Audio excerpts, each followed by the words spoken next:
Clara Whitmore pressed her forehead against Rose's neck and whispered, "I'm sorry, Papa. I'm so sorry." Her hands were shaking. Her boots were covered in dust. And in less than 20 minutes, the only living thing that still carried her father's name would belong to someone else. She hadn't eaten in 2 days. She hadn't slept in 3. But none of that mattered anymore, because Barton Hale was already walking across that yard, smiling like a man who had already won. If this story moves you, please subscribe to our channel, hit that notification bell, and follow Clara's journey all the way to the end.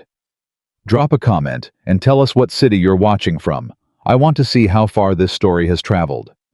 Clara Whitmore had buried her father on a Tuesday. By Friday, the bank had men at her door. Not quiet men, not apologetic men. Men with papers, with stamps, with the kind of flat expressions that told you they had done this 100 times before and would do it 100 times again before supper.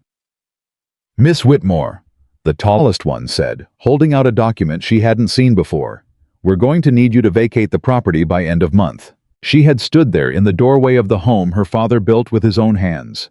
Every beam, every nail, every floorboard, and she had looked at that man like she hadn't heard him correctly. "Vacate," she said. "Yes, ma'am." "This is my home." "Was your home," he said without blinking. "The deed transfers to First Territorial Bank upon settlement of the outstanding debts." "What debts?" Her voice came out quieter than she intended. "My father had no debts. He told me." "Ma'am." The man cut her off the way you'd close a door. Firmly. Finally. "The paperwork is all in order." She took the document from his hand. She read it twice. She read it a third time. And then she understood something that would take her months to fully accept. The paperwork was not in order. The paperwork had been made to look in order, which was a different thing entirely. But standing there on that porch, 24 years old, with her father, 3 days in the ground, and her hands still smelling of the soap she'd used to wash his face before the burial, she didn't have the strength to fight it. Not yet. Her father, James Whitmore, had been a horse breeder in the Wyoming Territory for 31 years. He was not a rich man. He had never wanted to be. What he wanted, what he spent every waking hour of his life building, was a bloodline. Not just any bloodline. His bloodline. 3 decades of careful choices. Of watching horses the way other men watched the weather. Of knowing which mare had the steadiest disposition and which stallion had the deepest chest, and what that combination might produce 7 years down the road when nobody else was patient enough to wait. People in the territory had started calling it the Whitmore line. Clara had grown up inside that work. She learned before she could read. She could look at a foal's legs before it was a week old and tell her father things that made him stop what he was doing and look at her like she had surprised him. He never said, "I'm proud of you," the way she sometimes wished he would. But he said other things. He said, "Clara, you see things other people walk right past." He said, "Don't ever let anybody tell you what something is worth. You figure that out for yourself." He said, "The horses know a person's character before the person does. Always trust the horses." She had thought he would be there for another 20 years at least. He wasn't. The morning she brought Rose to the auction yard, Clara had $12.40 in the pocket of her coat. $12. That was what remained of everything her family had built. Rose was a 7-year-old chestnut mare with a white star on her forehead and the kind of disposition that made experienced horsemen stop walking and just watch. Her movement was effortless. Her temperament was rock solid. She was the last fully documented horse from her father's original breeding pair. The only living proof that the Whitmore line was real and not just a reputation built on stories. Clara had considered very seriously not selling her. She had stood in the barn the night before and looked at Rose for a long time. And then she had done the math. $12 would not last the month. She had no land anymore, no barn of her own. She was staying in a room above the dry goods store, owned by a widow named Mrs. Farley, who had been kind enough not to ask for rent yet, but who Clara knew could not carry her indefinitely. Rose was worth something real.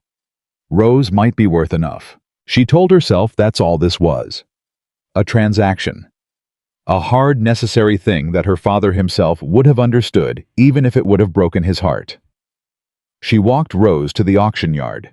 She signed her name on the intake paper, and she stood in that yard with her jaw set and her eyes dry, because she had cried everything she had at the graveside, and she had made a decision that morning, looking at herself in Mrs. Farley's small mirror, that she was not going to fall apart in public.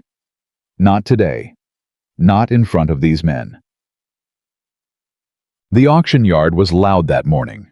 Cattle at one end, horses at the other, and somewhere in the middle, the particular chaos of men who believed volume was a form of authority. Clara moved through it with her head up, keeping Rose's lead rope in her hand until the last possible moment. She recognized some of the faces. She recognized the looks they gave her. There is a specific look that people in a small town give to someone who has fallen. Not cruel exactly, but careful. The way you look at something unstable.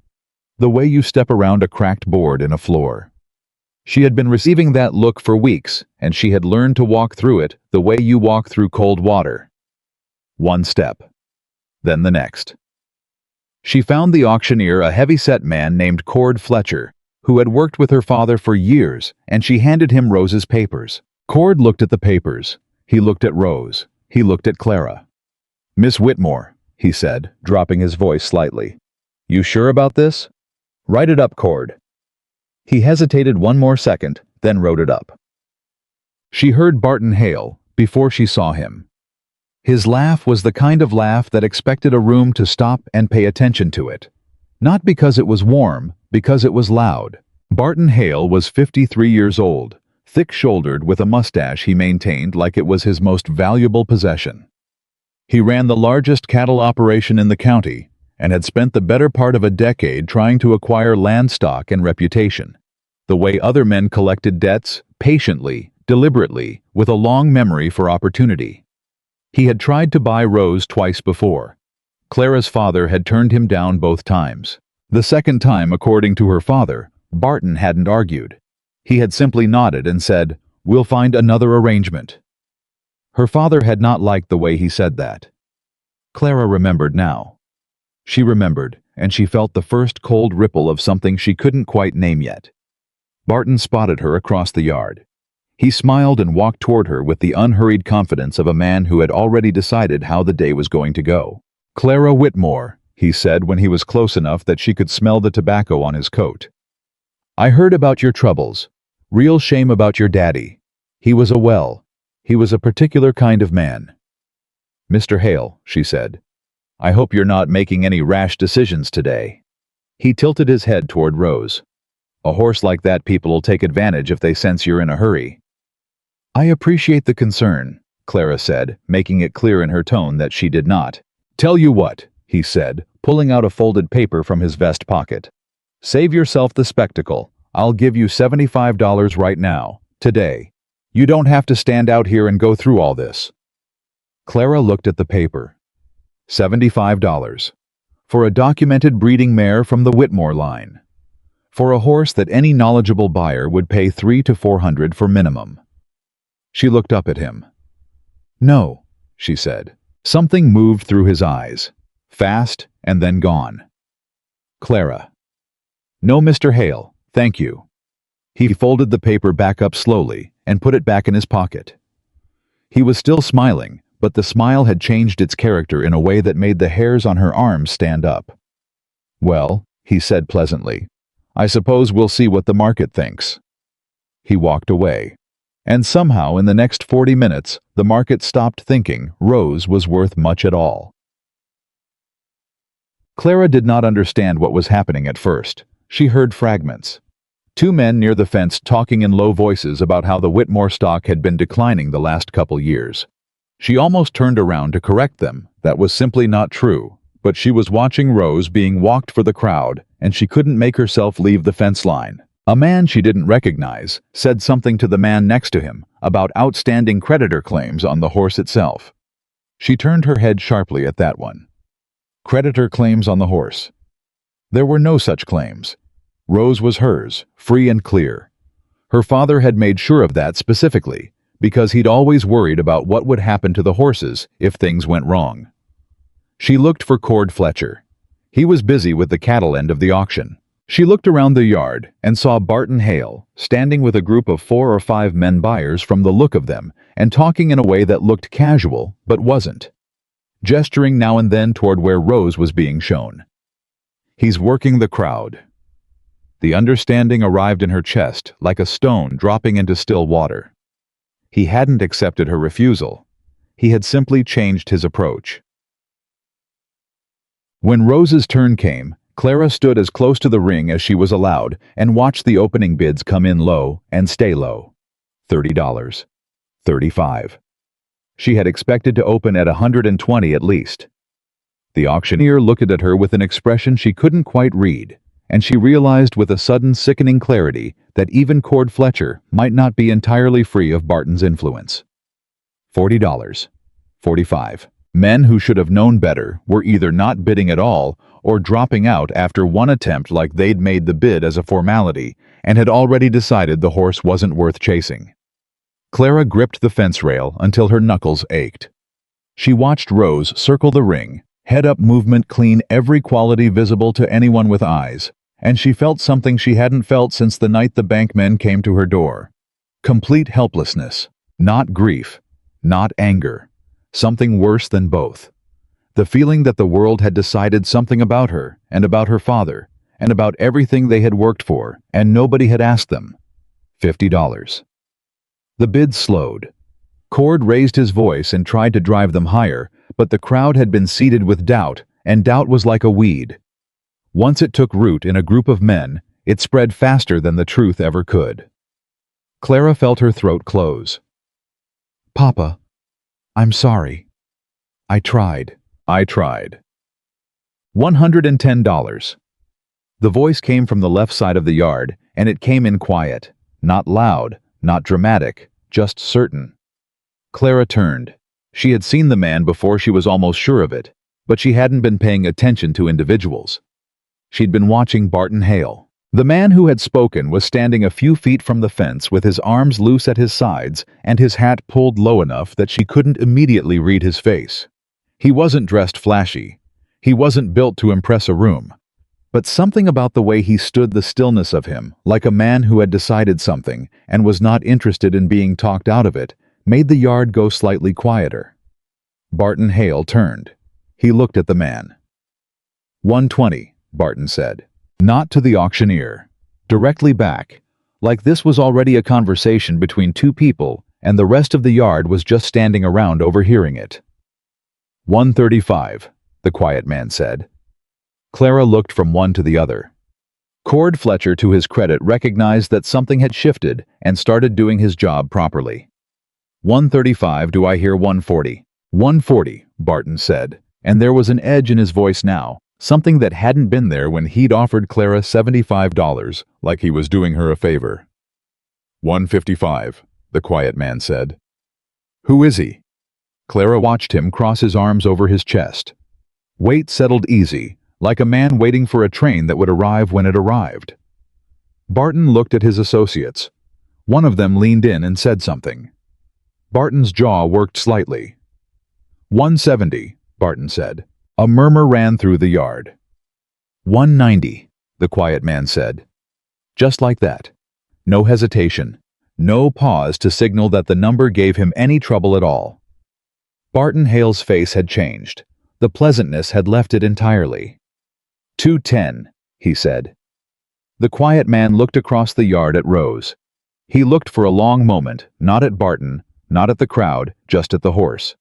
And then he said calmly, like a man stating a fact that everyone already knows, $240.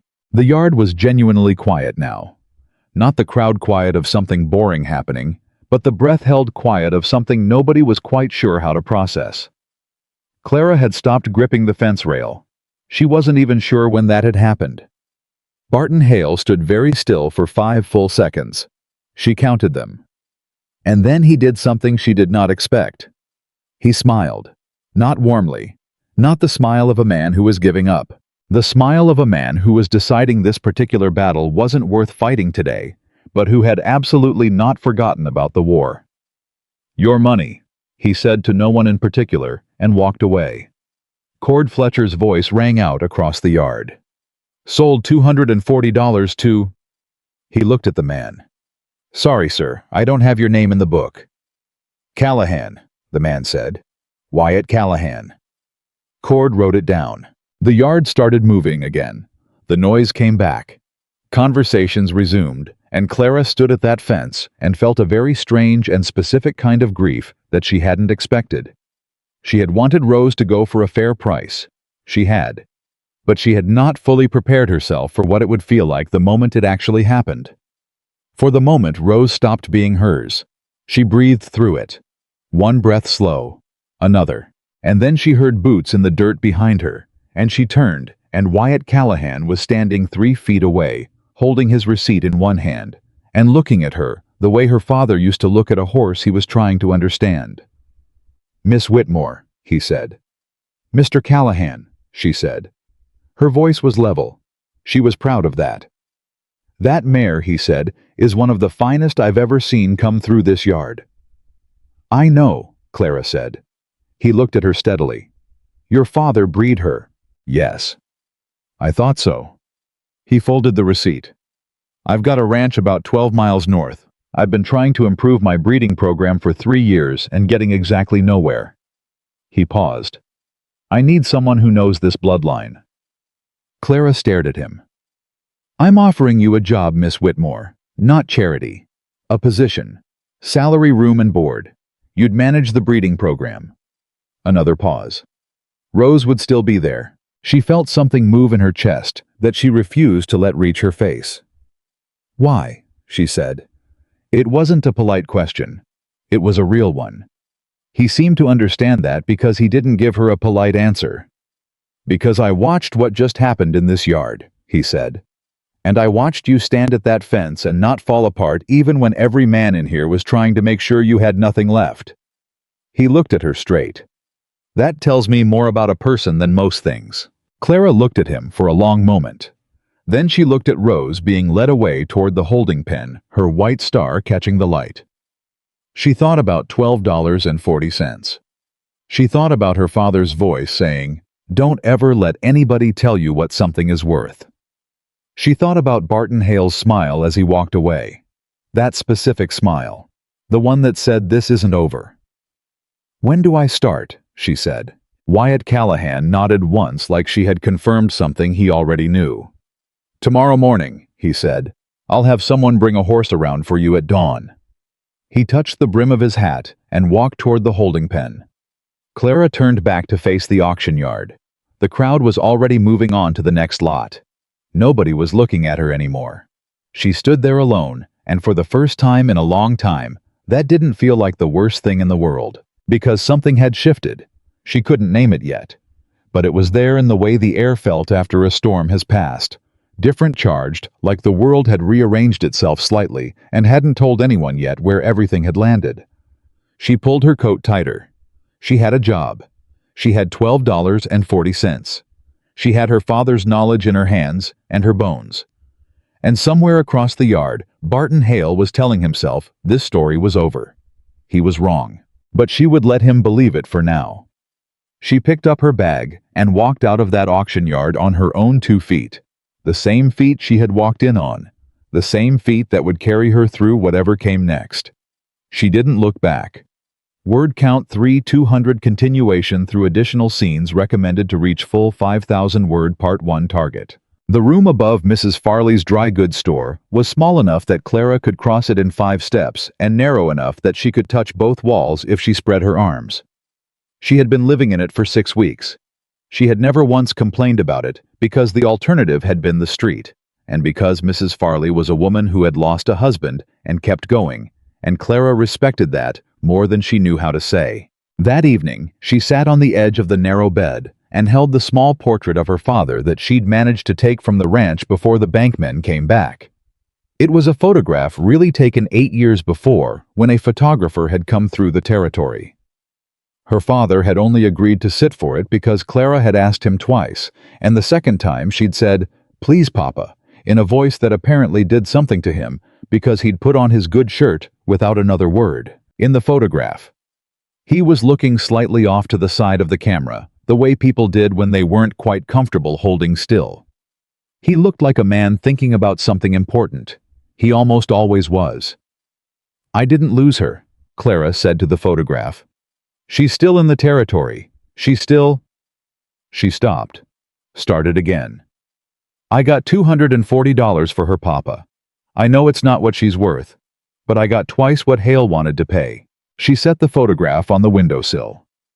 "He tried to take her for nothing," she said. "You were right about him. I should have listened harder when you talked about him. I thought you were just—" She pressed her lips together. "I thought you were being stubborn." She laughed once, short and quiet. "I was the stubborn one." There was a knock at the door. "Come in," Clara said, straightening. Mrs. Farley opened the door and leaned against the frame. She was a compact woman in her 60s with sharp eyes and a way of looking at you like she was reading a letter she'd already received before. "Cord Fletcher came by," she said. Clara stiffened slightly. "What did he want?" "Left something for you." Mrs. Farley held out a small folded note. Clara crossed the room and took it. She unfolded it. "Miss Whitmore, I owe you an apology. I should have managed that auction better. For what it's worth, I think you did right turning down Hale's offer. Watch yourself around him. He doesn't like losing. CF." Clara read it twice. She folded it back up. "Everything all right?" Mrs. Farley asked. "Yes," Clara said. Mrs. Farley studied her for a moment in the way that she sometimes did, not intrusively, but the way an older woman studies a younger one when she's trying to decide if the younger one is telling the truth or just performing it. "A man named Callahan asked about you today," she said. "Before you got back. He came in to buy some rope, asked me if you were staying here." She tilted her head. "You know him?" "I met him today at the auction," Clara said. "He's hired me for his breeding program." Mrs. Farley was quiet for a moment. "Wyatt Callahan," she said, not a question. "You know, everybody in this county knows him or knows of him." She shifted her weight. "He's a decent man, not the kind that makes a lot of noise about it, just the kind that does what he says he'll do." She paused. "His wife died 4 years ago, fever. He's been running that ranch alone since then." Clara absorbed this. "How was fair at the auction?" she said. She hesitated, unsure how much to explain. "He paid what Rose was worth, and then he offered me a job." She met Mrs. Farley's eyes. "A real one." Mrs. Farley was quiet for another moment. "Then you'd better get some sleep," she said.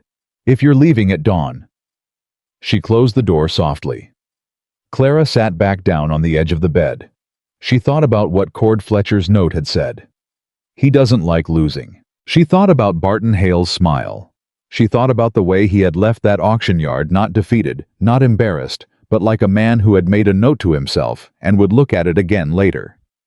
She had no evidence of anything beyond a feeling. But her father had always said, "Trust the feeling."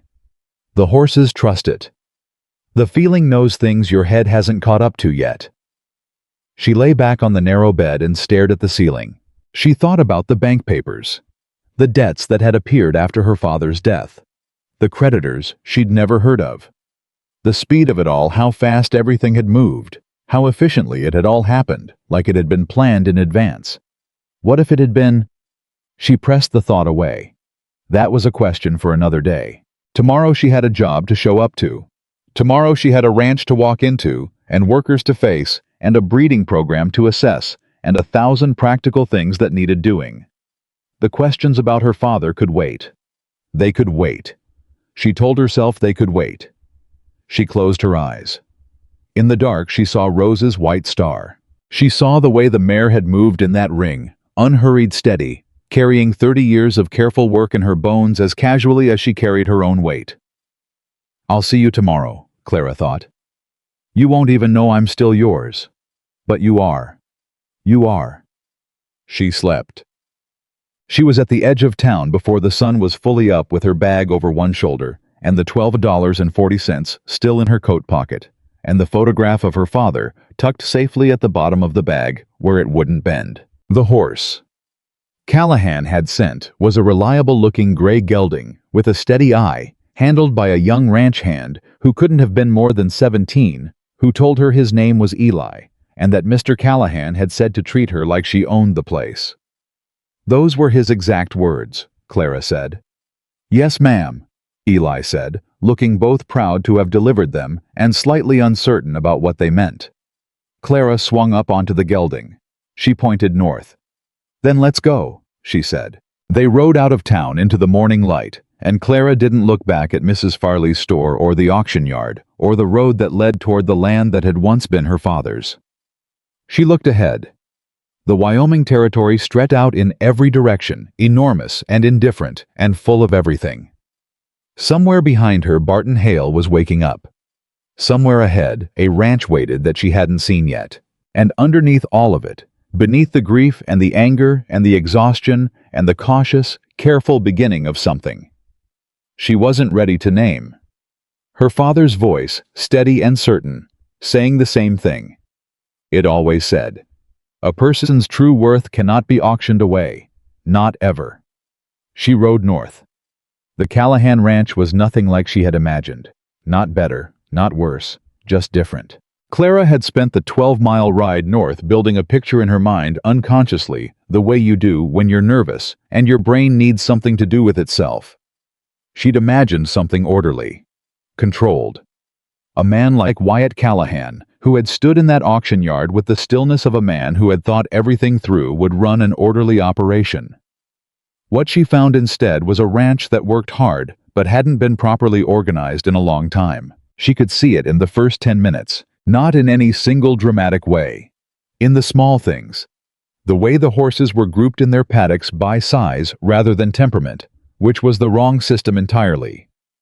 The feeding schedule written on a board near the barn that didn't account for the differences between a mare in late pregnancy and one that was working daily.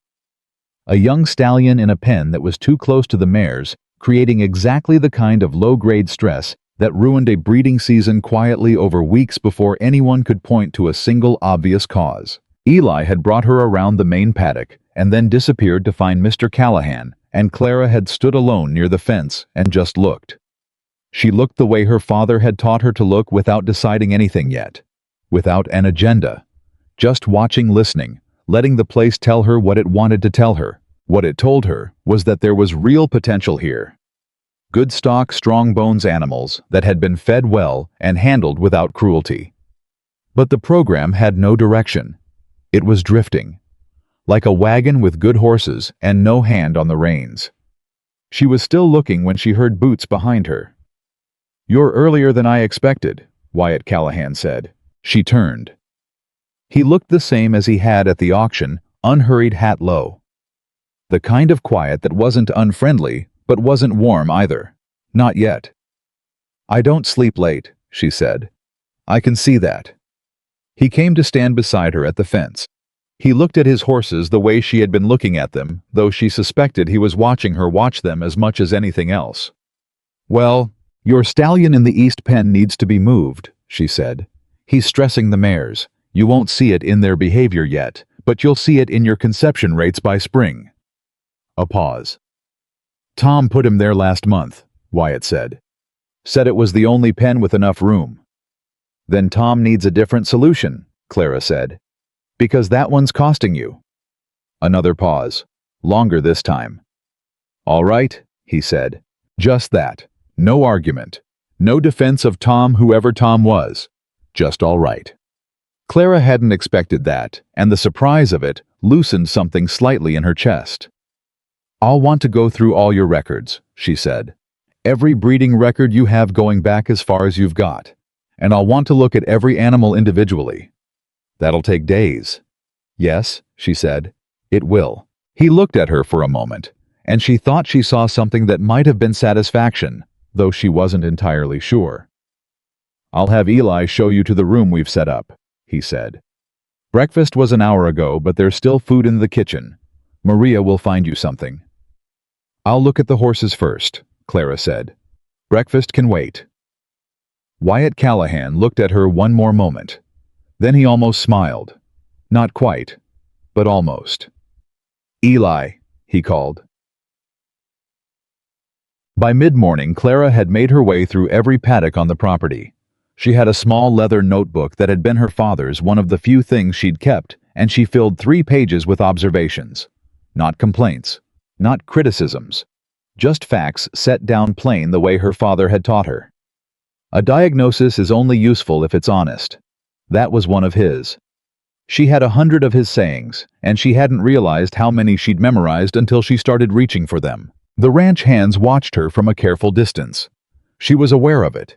She didn't acknowledge it. She had expected it. There were 6 of them, not counting Eli, and they ranged in age from somewhere in their 20s to a weathered man named Gil, who looked like he might have been present at the creation of the territory and had decided to stay and see how things turned out. Gil was the one she'd need to win, she suspected. When the oldest man in a group respects something, the rest follow. When he doesn't, you can work twice as hard, and it won't fully take. Gil was currently sitting on a fence rail at the far end of the paddock, whittling something with a knife, not looking at her. Which meant he was absolutely watching her. She kept doing her job. At around 11, she crouched beside a bay mare in the far paddock and ran her hands down the horse's left foreleg. The mare's name, according to Eli, was Sunday. She'd been in the program for 2 years, and her last foal hadn't survived past 3 months. Clara worked her hands up and down the leg, pressed gently at the knee. The mare didn't flinch, but her breathing changed just slightly. Clara stood. "Who handled Sunday's last pregnancy?" she asked. Eli appeared at her elbow, eager in the way young people are when they want to be useful. "Tom mostly. Mr. Callahan sometimes." "Did anyone notice she was favoring this leg in her last trimester?" Eli looked uncertain. "I don't think so." "She was," Clara said. "She still is a little. The weight-bearing stress of late pregnancy on a horse that's compensating for a weak knee, that's a problem. That's probably your foal." Eli's eyes went wide. "So it wasn't a breeding problem?" "No," Clara said. "It was a management problem, entirely preventable."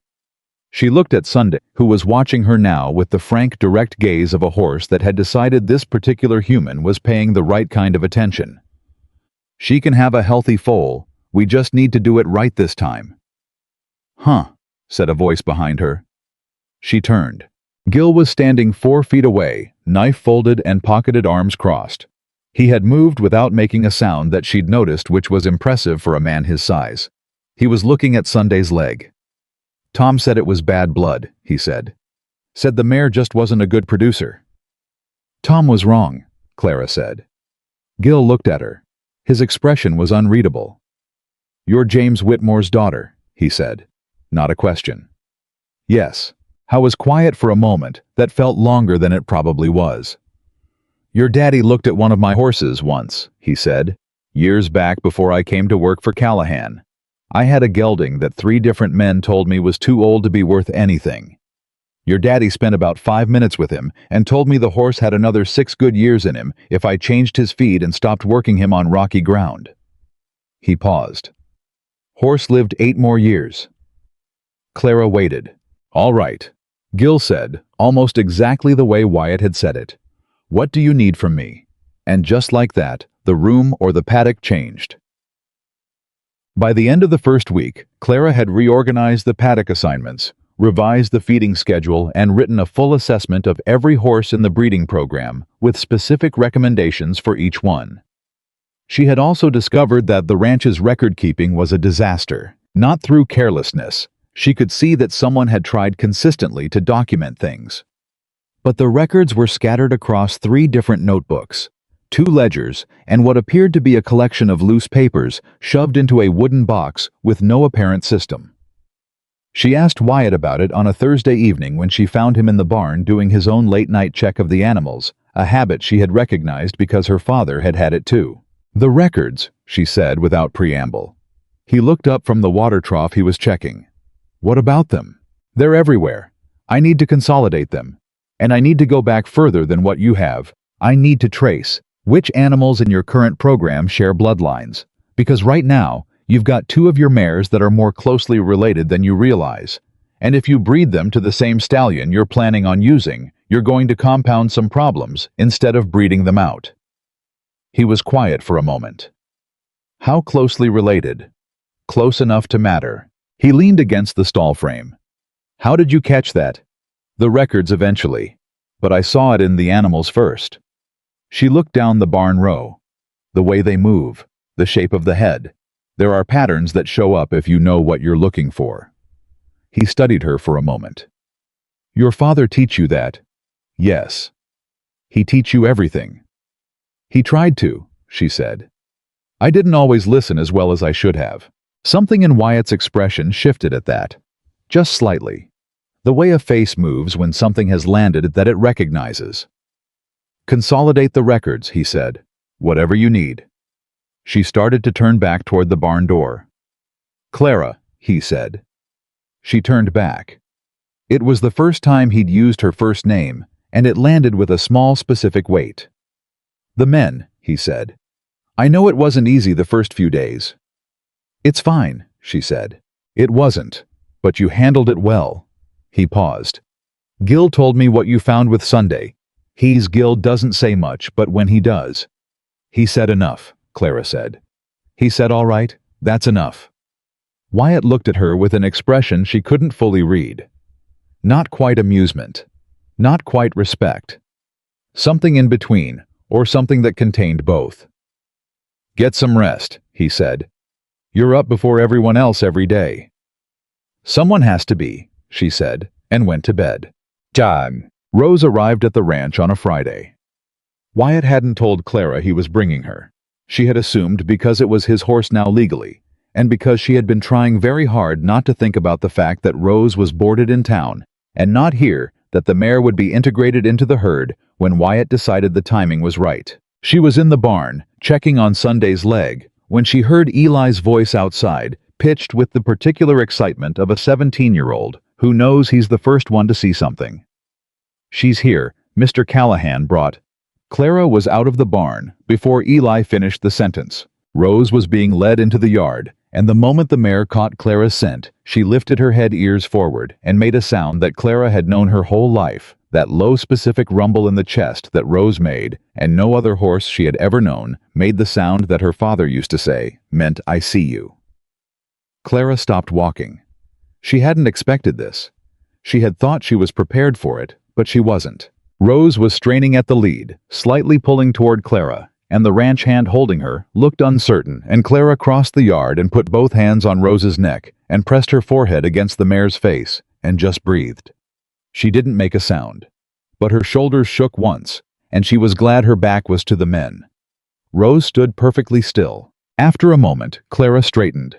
She cleared her throat. She ran her hands firmly and professionally down the mare's neck. Shoulders checking her over with the kind of focused assessment that, if you were watching, looked purely practical. She turned to Wyatt, who was standing a few feet back. She's in good condition, Clara said. The boarding stable kept her well. Good, Wyatt said. He said it simply. No performance around it. No look that said, see what I did for you. Just good. She turned back to Rose before he could see whatever was happening in her face. I'll put her in the paddock next to Sunday, she said. They'll settle well together, similar temperament. Whatever you think, Wyatt said. She led Rose across the yard herself. Behind her she heard Gil say something low to Eli, and heard Eli say something back, and she didn't catch the words, but she recognized the register, the sound of one person observing something to another person quietly, without wanting to intrude on it. She kept walking. Rose walked beside her like she'd always lived here. Like she was exactly where she was supposed to be. It was on a Tuesday, in her third week, that Barton Hale came to call. Clara saw the wagon from the far paddock and didn't immediately recognize it. But she recognized the posture of the man sitting in it, that particular combination of ease and calculation, the way a man sits when he owns himself completely and wants you to know it.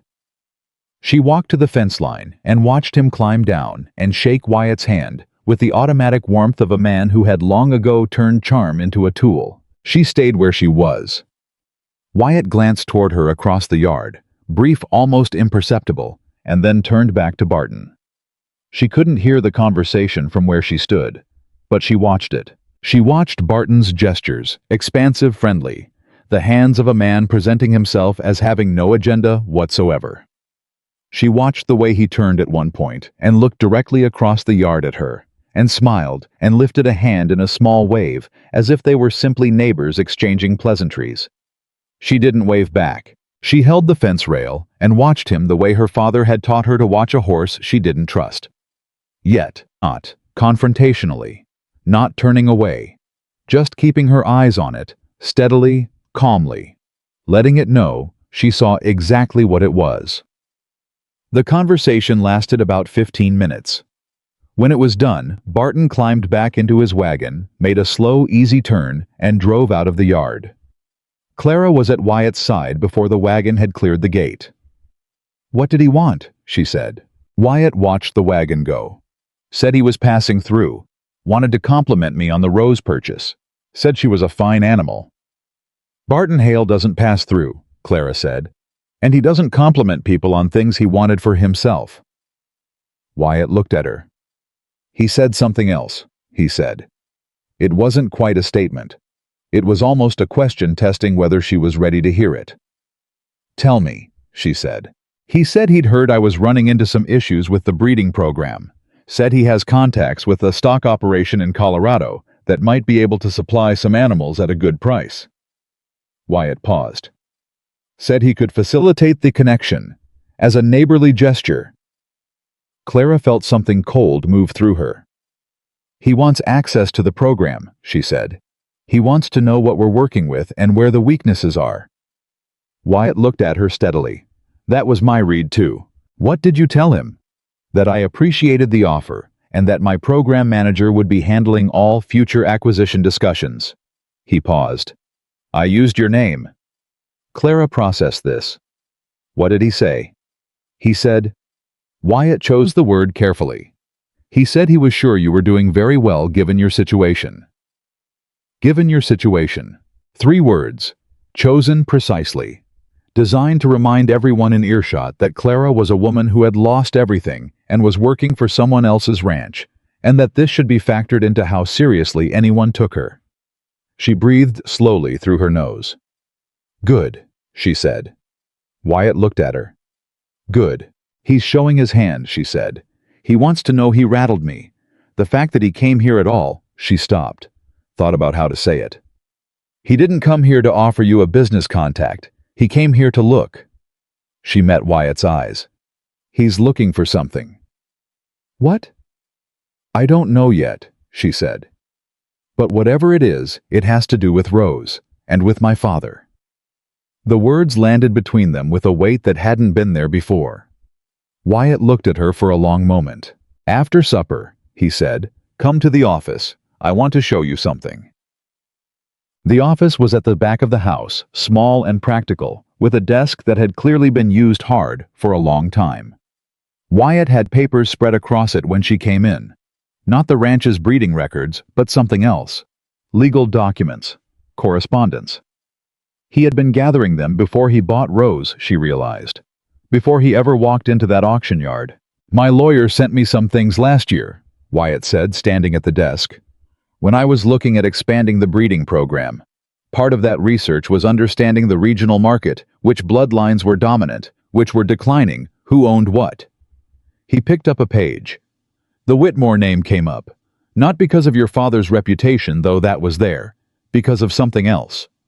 He held the page out to her. She took it. It was a copy of a creditor correspondence dated 18 months before her father's death. A loan agreement between James Whitmore and a private lending company she had never heard of.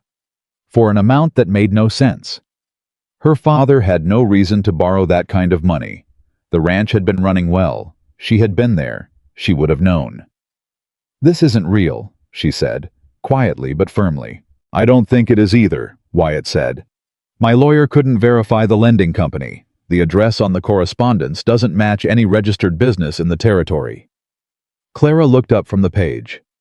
"Someone created a false debt," she said. "Someone created a very convincing false debt," Wyatt said. "Convincing enough that the bank acted on it." "Barton," she said. Wyatt didn't immediately confirm it. He was careful that way. He didn't say things he couldn't prove. I don't have his name on anything, he said. But the timing, he paused. The timeline is interesting. Clara set the paper down on the desk. Her hands were steady. Her mind was moving very fast. He manufactured the debt, she said, working it out as she spoke. He waited until my father died so there was no one to contest it clearly. He had the bank move fast because speed was the point before I could figure out what was happening or find someone to help me understand the paperwork. She stopped. He needed Rose specifically. Why specifically? Wyatt said, but she could tell from his voice that he already knew or suspected. Because Rose is the last documented animal from my father's original breeding pair, she said. She's not just valuable as a horse, she's the proof. She's the evidence that the Whitmore bloodline is what my father claimed it was. If Barton owns her and breeds her into his program, he can quietly claim everything my father built as an influence on his own stock. Over time, she stopped. The picture was becoming larger than she was ready for. Over time, the Whitmore name stops meaning anything, and Barton's name is the one attached to the bloodline. The room was very quiet. He wasn't just trying to steal a horse, Clara said. No, Wyatt said. He was trying to steal my father's life's work and erase the name from it. Yes. She stood there with all of it settling over her layer by layer, like something being covered in snow. Slowly, completely, until the original shape was buried, and all you could see was the weight of what had fallen on top of it. Her father had spent 31 years building something, and Barton Hale had spent how long? How many years had this been planned? How long has Hale been working toward this? She asked. Wyatt was quiet for a moment. I think a long time, he said. I think he tried to buy your father out years ago. When that didn't work, he found another way, she said. She picked up the creditor document again. She read it more carefully this time, and near the bottom, in the neat anonymous script of a document designed to look official, she saw the signature of the witness. A name she recognized. A man who had worked at the bank that had seized the Whitmore ranch. She looked up at Wyatt. Do you know who this is? She said, pointing. He leaned in and read it. Something moved across his face. Yes, he said. His name is Franklin Dupree. He left that bank about 6 months after your father died. A pause. He works for Barton Hale now. Clara set the paper down very carefully, the way you set something down when you're afraid of what might happen if your hands aren't steady. We need copies of all of this, she said. Already made, Wyatt said. My lawyer has the originals. She looked at him. You've been building this case, she said. Not an accusation, just the recognition of it.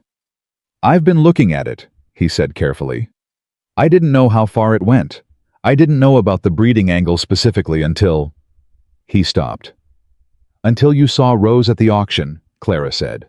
Until I saw you at the auction, he said. Standing at that fence holding on to the rail. And I thought... He paused. I thought your father raised a person who deserved better than what was happening in that yard. Clara held his gaze. She didn't have the words for what she wanted to say, and she had spent enough time around a man who showed, rather than told, that she understood it wasn't always necessary to find them. Thank you, she said, and meant all of it.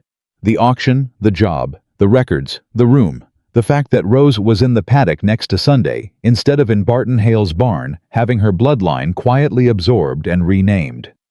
Don't thank me yet, Wyatt said. If Hale came here today, it means he knows we have something, or suspects it.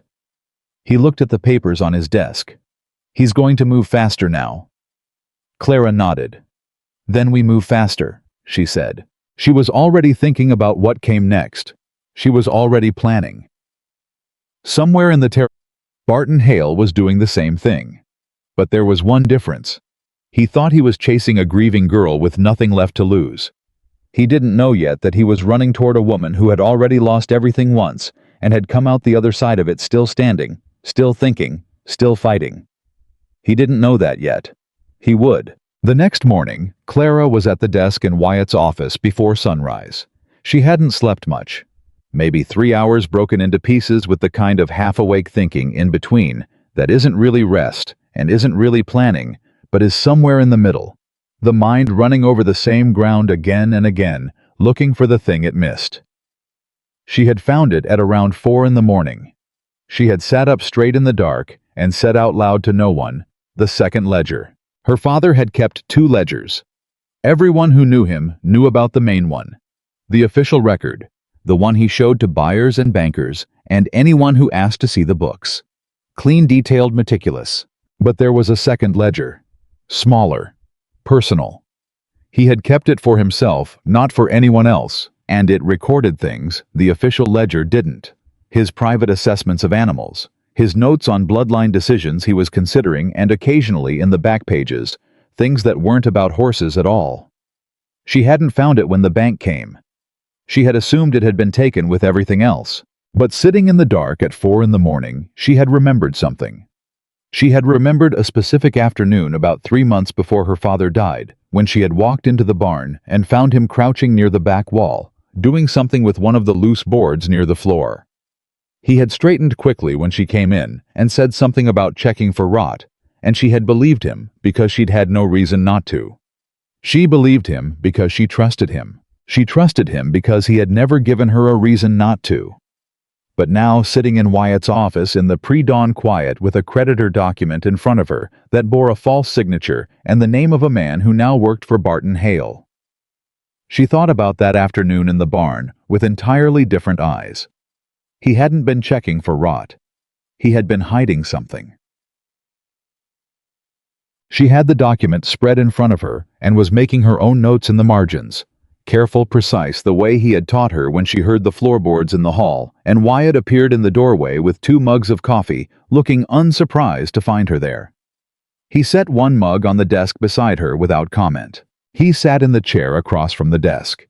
His own chair, she realized, which meant he was giving her the desk without making a thing of it, and wrapped both hands around his mug and waited.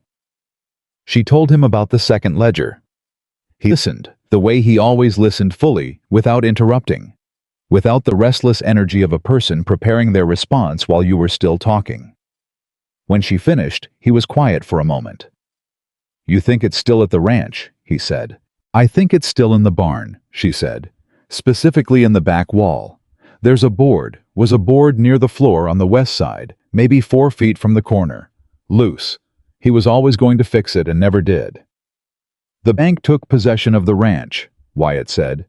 "They haven't sold it yet, I checked. It's still in the bank's name." He looked at his coffee.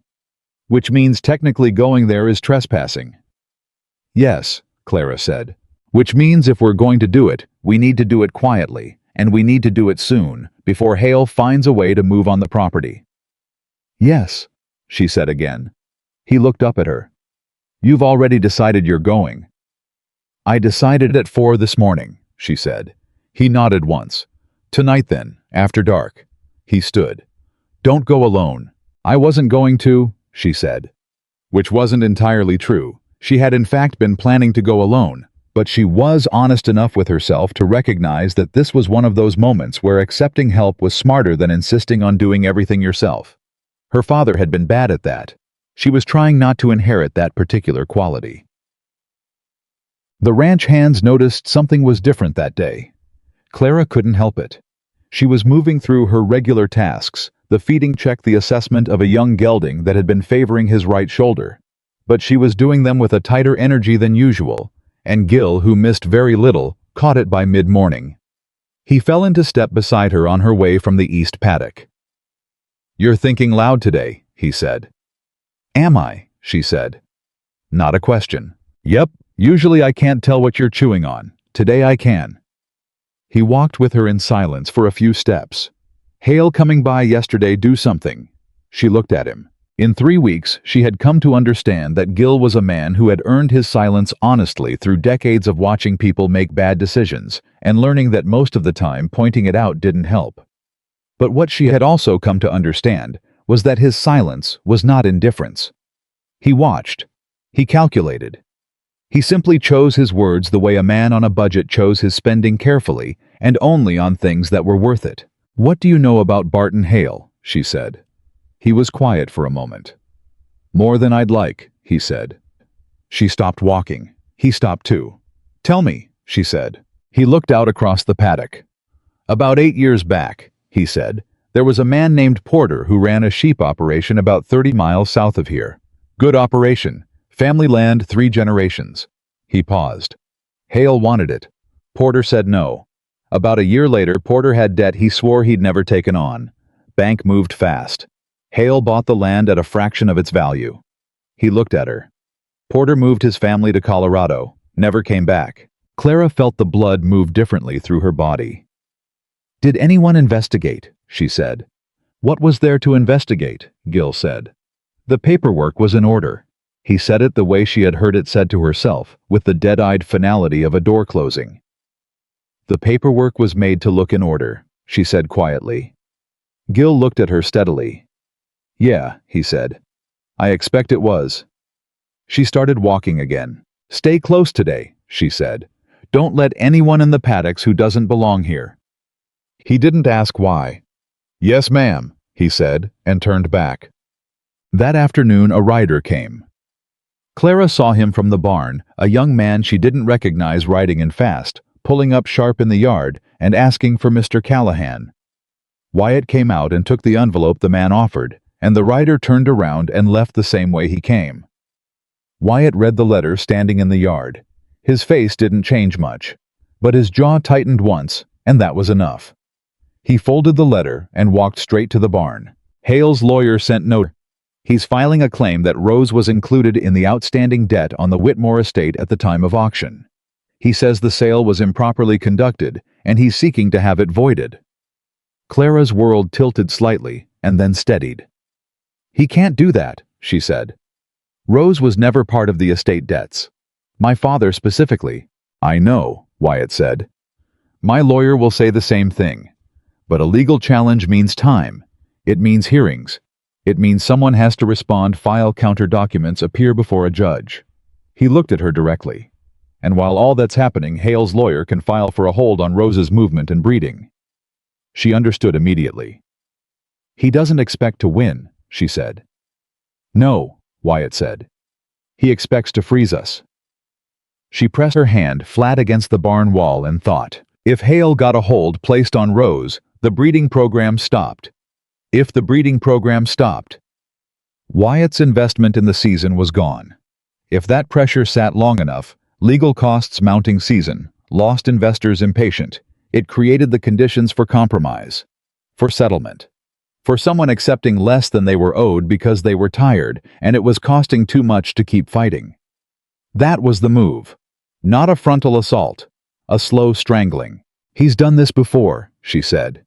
"Gil told you about Porter," Wyatt said. She looked at him. "You already knew." "I knew the outline," he said. "Gil knows more than he usually shares." She pushed off the wall.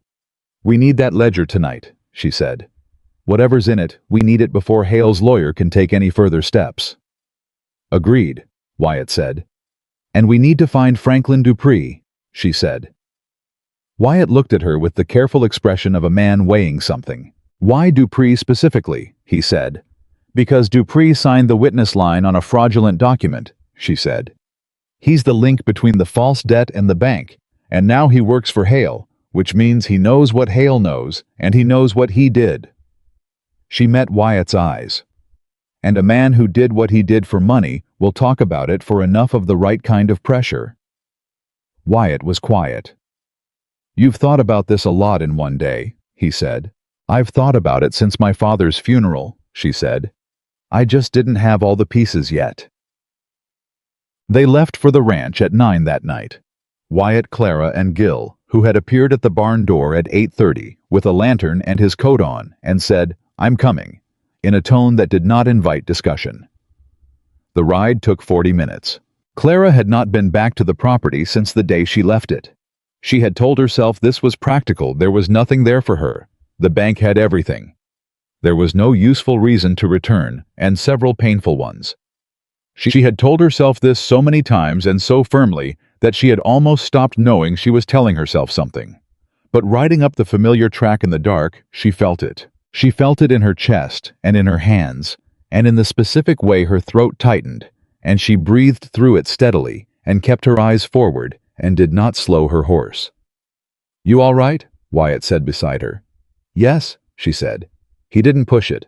They left the horses tied at the tree line 100 yards from the barn. The property was dark. The bank had no one living there, no caretaker that she knew of, and they moved across the yard in the kind of careful silence that comes naturally to people who have spent their lives around animals. The barn door was padlocked. Clara looked at it. Gil pulled something from his coat pocket. He looked at her, looked at the lock, looked back at her. "My own barn had this same lock," he said. "Years back." He crouched in front of it. "Don't ask me how I know how to open it." "I wasn't going to," Clara said. 40 seconds later, the lock was open. Inside the barn. The smell hit her immediately. Hay horses oil leather, and underneath all of it, the particular smell that had meant home for her entire life. The smell that her brain had filed under safe before she was old enough to understand what safe meant. There were no horses here now. The stalls were empty. The bank had sold off the stock quickly, she'd heard. She hadn't wanted to know the details. She walked to the back of the barn. West wall. 4 feet from the corner. She crouched and ran her hands along the base of the wall, feeling for the board. Her father had been crouching over. She found it on the first try. It shifted under her pressure not much, maybe half an inch, and she worked her fingers into the gap and pulled. The board came free. Behind it, in the narrow space between the wall and the exterior planking, was a small tin box. Clara pulled it out and held it in her hands for a moment without opening it. It was the kind of ordinary tin box that might hold buttons or thread or anything. Her father had put nothing identifying on the outside. Of course he hadn't. He had assumed anyone looking would need to know what they were looking for. She opened it. Inside was the second ledger wrapped in oilcloth exactly as she had known it would be, and underneath it folded tight 3 letters she had never seen before. Wyatt held the lantern close. She unfolded the first letter. It was from her father, dated 14 months before his death, addressed to a territorial judge whose name Clara recognized, Judge Harris, who had died of a heart attack the previous year. She read it quickly, then again more slowly. Her father had known. He had known that something was being built against him. He had written to Judge Harris to ask about the proper legal channels for reporting suspected manipulation of debt instruments in the territory. He had written carefully, not naming Barton Hale directly, but describing actions and patterns that anyone reading could recognize. Judge Harris had died before responding, or before responding in a way that survived. Clara's hands were not entirely steady as she unfolded the second letter. This one was different. This one was not from her father. It was addressed to her father from a man named Cole. No last name, written in the cramped handwriting of someone who had learned to write practically rather than formally. It said in part, and Clara read it to Wyatt and Gil in a low voice, that the writer had been present at a meeting between Barton Hale and the man Clara now knew as Franklin Dupree, and that at this meeting, Hale had given Dupree specific instructions regarding the documentation that would be filed against the Whitmore estate following James Whitmore's anticipated death. Clara stopped reading. She read those words again. Then she looked up at Wyatt. The barn was completely silent. "Anticipated," Wyatt said very quietly. "He planned this before my father died," Clara said. "The debt documents were prepared in advance. He knew." She stopped. The thought was too large. She had to approach it in pieces. "He needed my father to die, or he was prepared to wait until it happened naturally." She looked at the letter. Or... She couldn't finish the sentence. She didn't need to. Gil said it bluntly the way Gil said things. Or he made it happen. The word landed in the barn like something falling. None of them spoke for a long moment. Her father had died of a sudden illness. Fever, the doctor had said. A fast-moving one. He had been healthy the month before. He had been planning the next breeding season. He had been talking about expanding the East Paddock. And then he had been gone in 12 days. "I don't know," Clara said. Her voice was steady in a way that cost her. "I don't know what he did. I know what he planned. I know what he put in place." She folded the letter carefully. "I know what was done to my father's name." She picked up the third letter. This one she read silently. When she finished, she refolded it and held all three against her chest for a moment, pressed flat against her heart, the way you hold something you're afraid to lose. "The third letter," she said finally, "is from my father, to me." She looked at Wyatt. "He wrote it about 2 weeks before he died." She didn't read it aloud. Some things were not for reading aloud in a cold barn in the dark. But she told them what it contained. Her father had suspected what was coming, though not the full shape of it. He had written down everything he suspected about Barton Hale and the documents he believed were being prepared. He had written the name Franklin Dupree. He had written the name of the lending company, the false one, and noted that he had tried to find its registration and could not. And at the end, he had written Clara. "If you're reading this, then I wasn't able to fix it before it happened. I'm sorry. I should have fixed it while I could. But I need you to know that Rose is yours. Everything I built is yours. No paper anyone puts in front of a bank can change what is real. What is real is the work. What is real is what you know. Don't let anyone take that from you." She had memorized it. She had memorized it in the first reading in the way you memorize things that go straight to the bone. They were back at the Callahan ranch by midnight. The tin box was on Wyatt's desk. The documents were laid out in order. Clara sat in the chair across from the desk and looked at all of it. Her father's careful handwriting, the cramped witness script of a man named Cole, who might be found or might not, the letter from Franklin Dupree's hand on a false document.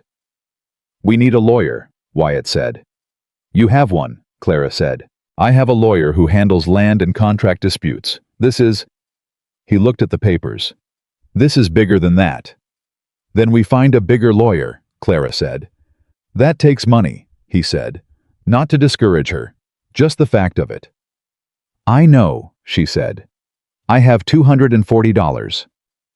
Wyatt looked at her steadily. "Clara."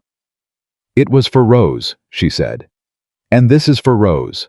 And for my father. So it's the same thing." He was quiet for a moment. "I'll cover the legal costs," he said. "You keep your money." She opened her mouth. "Not charity," he said before she could speak. "Investment. If this plays out the way I think it can, and Hale's manipulation of debt instruments gets exposed, there are other people in this territory who were hurt by the same pattern. That affects land values market trust, the integrity of every contract filed in this county." He looked at her. "That's my business too. I have a stake in cleaning this up." She studied him. She had learned in these weeks that Wyatt Callahan was a man who said true things. Not comfortable things. True ones. It was a quality she respected more than almost any other. "All right," she said. "Tomorrow," he said, "I'm sending a wire to a man named Aldridge in Cheyenne. He's the best contract and fraud attorney in the territory. He's also expensive and particular about which cases he takes." He looked at the tin box. "He'll take this one." "How do you know?" she said. "Because 3 years ago he filed a complaint against Barton Hale that went nowhere for lack of evidence," Wyatt said. "He's been waiting for something like this." Clara looked at him. For the second time she had the specific experience of realizing that Wyatt Callahan had been moving toward this situation for longer than she had understood. "You didn't walk into that auction yard by accident," she said. He held her gaze. "I'd been watching Hale for 2 years," he said. "I knew what he was building. I didn't know exactly how, and I didn't have anything concrete enough to move on." He paused. "When I heard the Whitmore mare was going to auction, I went to see whether what I suspected about Hale and your father's estate was true. And I saw you at the fence," he said. "And I saw Barton working the crowd. And I decided I'd rather have you inside this than outside of it." She was quiet. "You could have just told me," she said. "I could have," he said. "But you would have needed to trust me and you didn't know me. So I gave you a job instead. Let you see it for yourself." She thought about her father's letter. What is real is the work. What is real is what you know. "That was my father's philosophy," she said. "It's a good one," Wyatt said. 3 days later, a man showed up at the ranch asking for Miss Whitmore. Clara was in the paddock with Sunday when Eli came running. "Miss Clara, there's a man at the gate."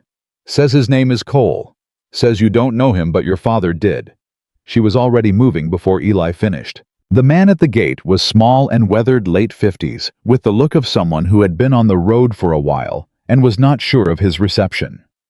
He held his hat in both hands and turned it around and around, and when Clara walked up, he looked at her with an expression that was somewhere between relief and dread. "Miss Whitmore," he said. "Mr. Cole," she said. He blinked. "You know who I am." "I found your letter," she said. "The one you wrote to my father." The hat-turning stopped. "Oh," he said. His voice had gone quiet. "Then you know what I know." "Some of it," she said. "I need you to tell me the rest." He looked around the yard. He looked over his shoulder, the way a man looks when he's been nervous for a long time and it's become a habit. "Is it safe here?" he said. "Yes," Clara said without hesitation. She wasn't entirely certain that was true, but she said it with the voice her father used when he was calming a frightened horse firm. Steady, completely sure, and Cole's shoulders dropped slightly. "All right," he said. "All right, I'll tell you." He had come all the way from 2 counties over. He had heard about the auction word traveled in the territory, especially word involving Barton Hale and a Whitmore, and he had been trying to decide for weeks whether to come forward. "What made you decide?" Clara asked, walking with him toward the barn. He was quiet for a moment. "I heard Hale filed a legal challenge on your horse," he said. "And I thought if he gets away with this too—" He stopped, started again. "I worked for Hale for a year, 6-7 years back, long enough to see how he operated, long enough that when he sent Dupree to that meeting, he didn't think I was important enough to worry about." He looked at her sideways. "I wrote your father because I thought he deserved to know. I should have done more." "You're here now," Clara said. "I'm here now," he agreed. They walked into the barn.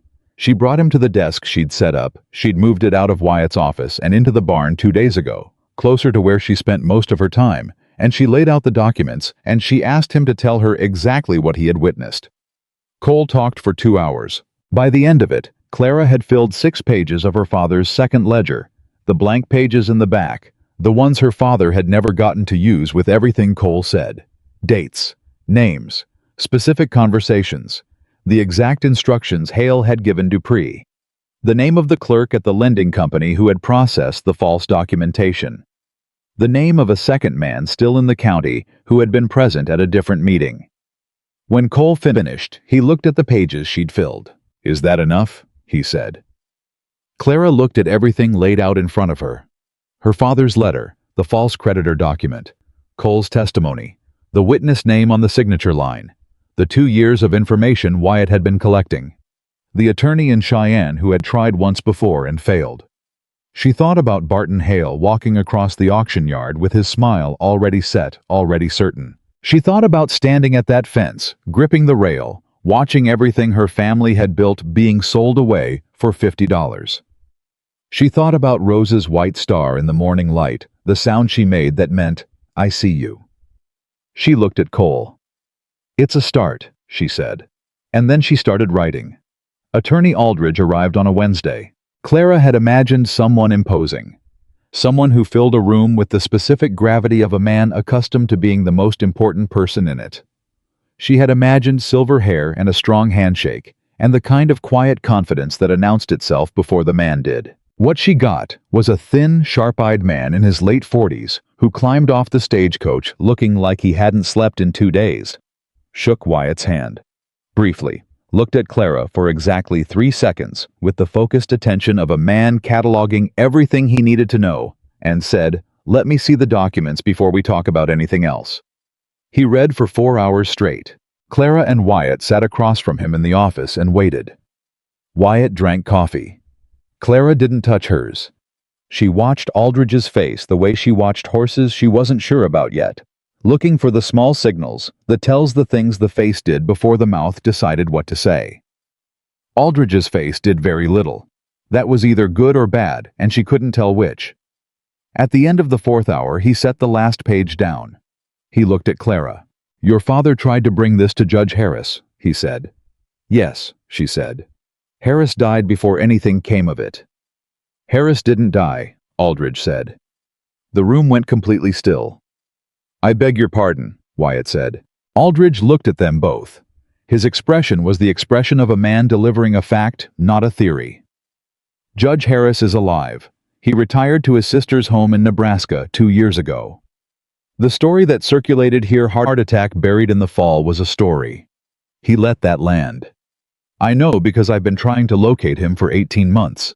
I found him 6 weeks ago. He picked up his coffee cup for the first time. He's been afraid to come forward.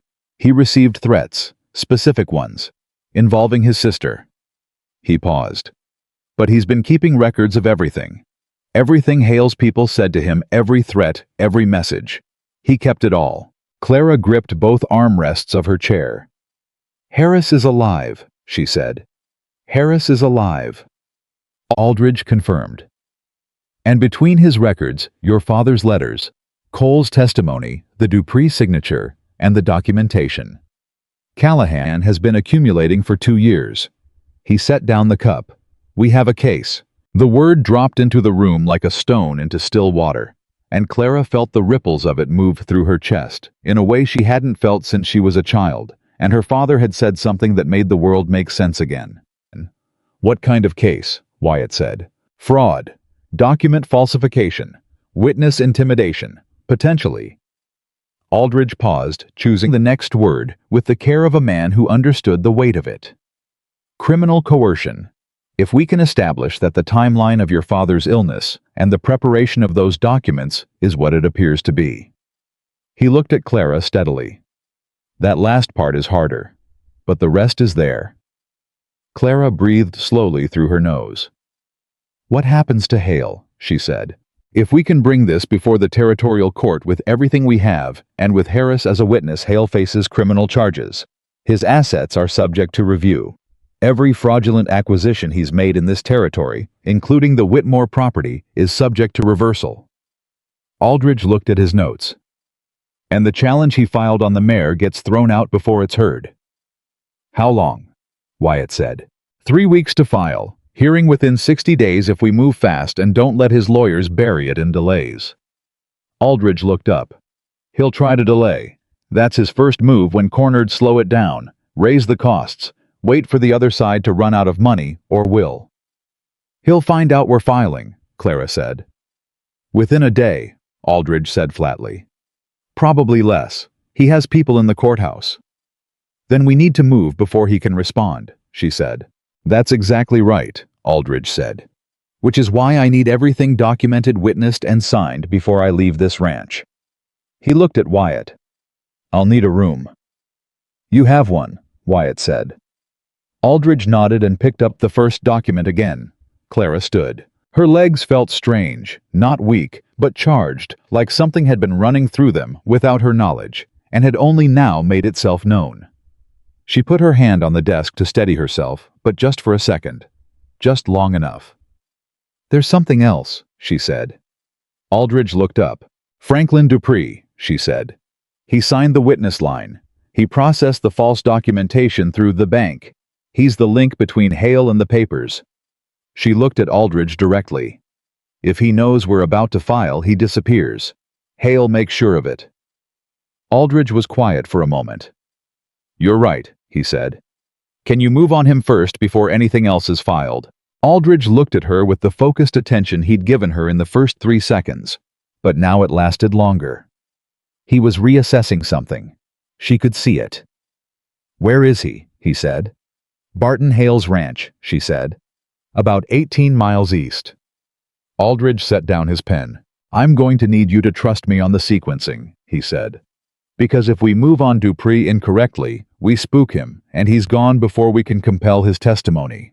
And if we spook Hale before the filing is complete, he'll burn every document he has, and we'll be building the case on memory and testimony alone. He paused. But if we do this in the right order... Tell me the order, Clara said. The next 10 days were the longest of Clara's life. Longer than the days after her father died. Longer even than the weeks between the bank coming to her door and the auction, when she'd been living in the particular limbo of someone who knows the worst is coming but can't stop it. These days were different because she was moving, because there was work to do, and she was doing it every hour in every available space between her ranch duties and the legal work that was happening in Wyatt's office, with a focused intensity that she could feel in the walls of the house.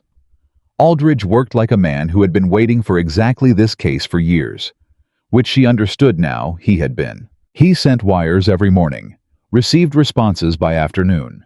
He wrote for hours, crossing things out and starting again with the methodical ferocity of someone who understood that the difference between a case that held and one that collapsed was often a single word chosen wrong. Clara fed him information every time she thought of something new. She remembered things she hadn't known she'd remembered. Conversations her father had with her about Barton Hale ones. She'd filed away at the time as her father being cantankerous about a neighbor that, now seen through the lens of everything she knew, told a different story entirely. She wrote them down. All of them. She brought them to Aldridge. He read everything she gave him and said, "Good," or "Write it as a sworn statement," or occasionally, "How certain are you of this?" And she would think carefully and either say certain or probable, because she had learned from watching Aldridge that the distinction mattered enormously, and that overstating your certainty was one of the fastest ways to destroy a case. On the 6th day, Cole gave his sworn testimony. He sat at the desk in the barn. Clara's desk, because she trusted him more in a space she controlled than in a formal setting that might make him feel like a defendant rather than a witness. And he talked for 3 hours with Aldridge, asking quiet, precise questions, and a notary named Fitch, who Aldridge had brought from Cheyenne, recording every word. When it was done, Cole looked exhausted. He looked like a man who had been carrying something heavy for a long time and had finally set it down, and wasn't sure yet whether he felt lighter or just emptied out. "What happens to me after this?" he asked. "Nothing," Clara said. "You're a witness, not an accused. You witnessed a conversation and reported it truthfully. That's not a crime, that's the opposite of one." He nodded slowly. "Hale will know it was me," he said. "Hale is going to have enough of his own problems," she said. "He won't have time for you." She said it with more certainty than she felt, because that was what the moment called for. And because she had decided somewhere in the last 10 days that she was done being careful about the size of what she was taking on. Her father had spent 31 years building something. She was going to spend as long as it took defending it. On the 8th day, Barton Hale made his move. She knew it had come before anyone told her.